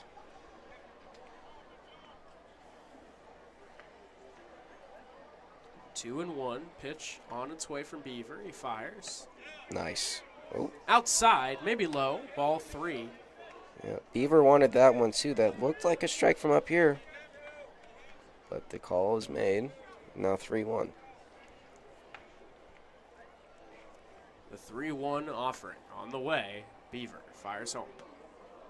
Ball 4. A base on balls. Keeps the Pioneers alive. They're still down to their final out, but they've got runners on first and second here.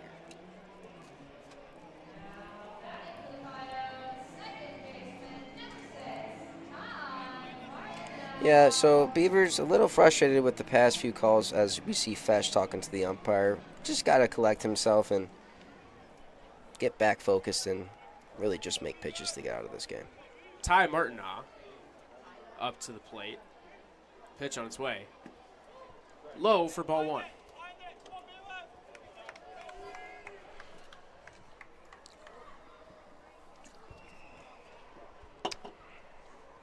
Good thing I brought my Celsius today. Staying awake up here in the booth. That's right. A long day of baseball as the 1-0 pitch.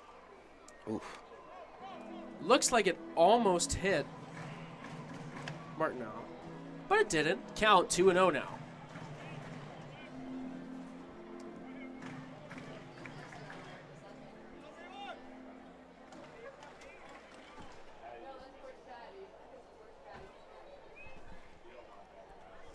Hmm. 2-0 on its way. Nice. A called strike 1 from Beaver. It's really what we want at this point is strikes. Just pump strikes in the zone.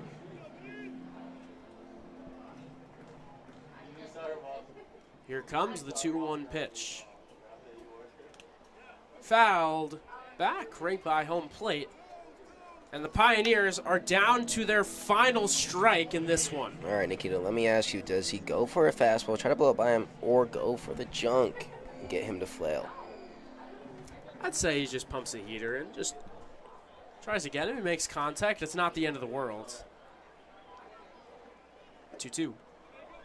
Did not go to a fastball. I went low. It's 3-2. Runners will be off on the pitch with 3 balls, 2 strikes, and 2 outs. On deck, it's Carl Wagner, the catcher.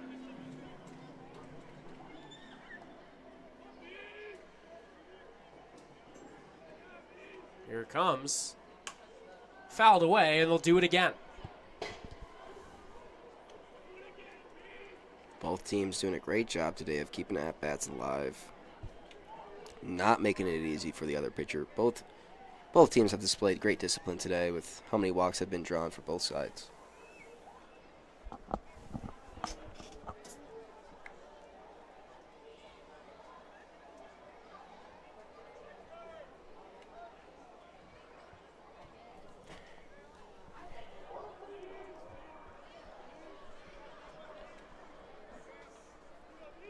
Three balls, 2 strikes, 2 outs. The pitch to Martinaw. Swing and a miss, strike 3. Garrett Beaver tosses in a slider and finally ends this one. A long 7-inning game. 7 innings, which felt more like 9. The Muckdogs salvage the doubleheader, win game 2. A split. They improve to 6-4 on the season, while the Pioneers drop to 2-4.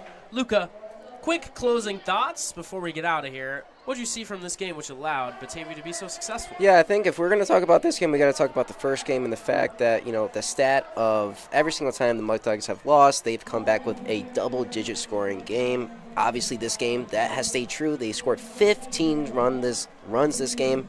I thought Cameron Koppel came out and set the tone as the pitcher today for the Muckdogs in this second game, throwing strikes, pumping strikes, throwing hard, having swag out there on the mound. And then the lineup woke up. Obviously, whatever Skip said in that locker room between the games worked.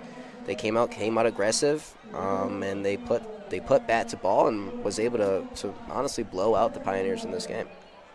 Took care of business on the back half of the doubleheader. The Muckdogs return to the field tomorrow. They're back home at Dwyer Stadium. They'll take on the Jamestown Tarpskunks. 2 great games between those teams so far this season. So that'll be a good one you won't want to miss. There will be fireworks after the game. So tune into that one. Come to Dwyer Stadium if you have the chance. Alongside Lucas Zaccaro, I've been Nikita Lohman saying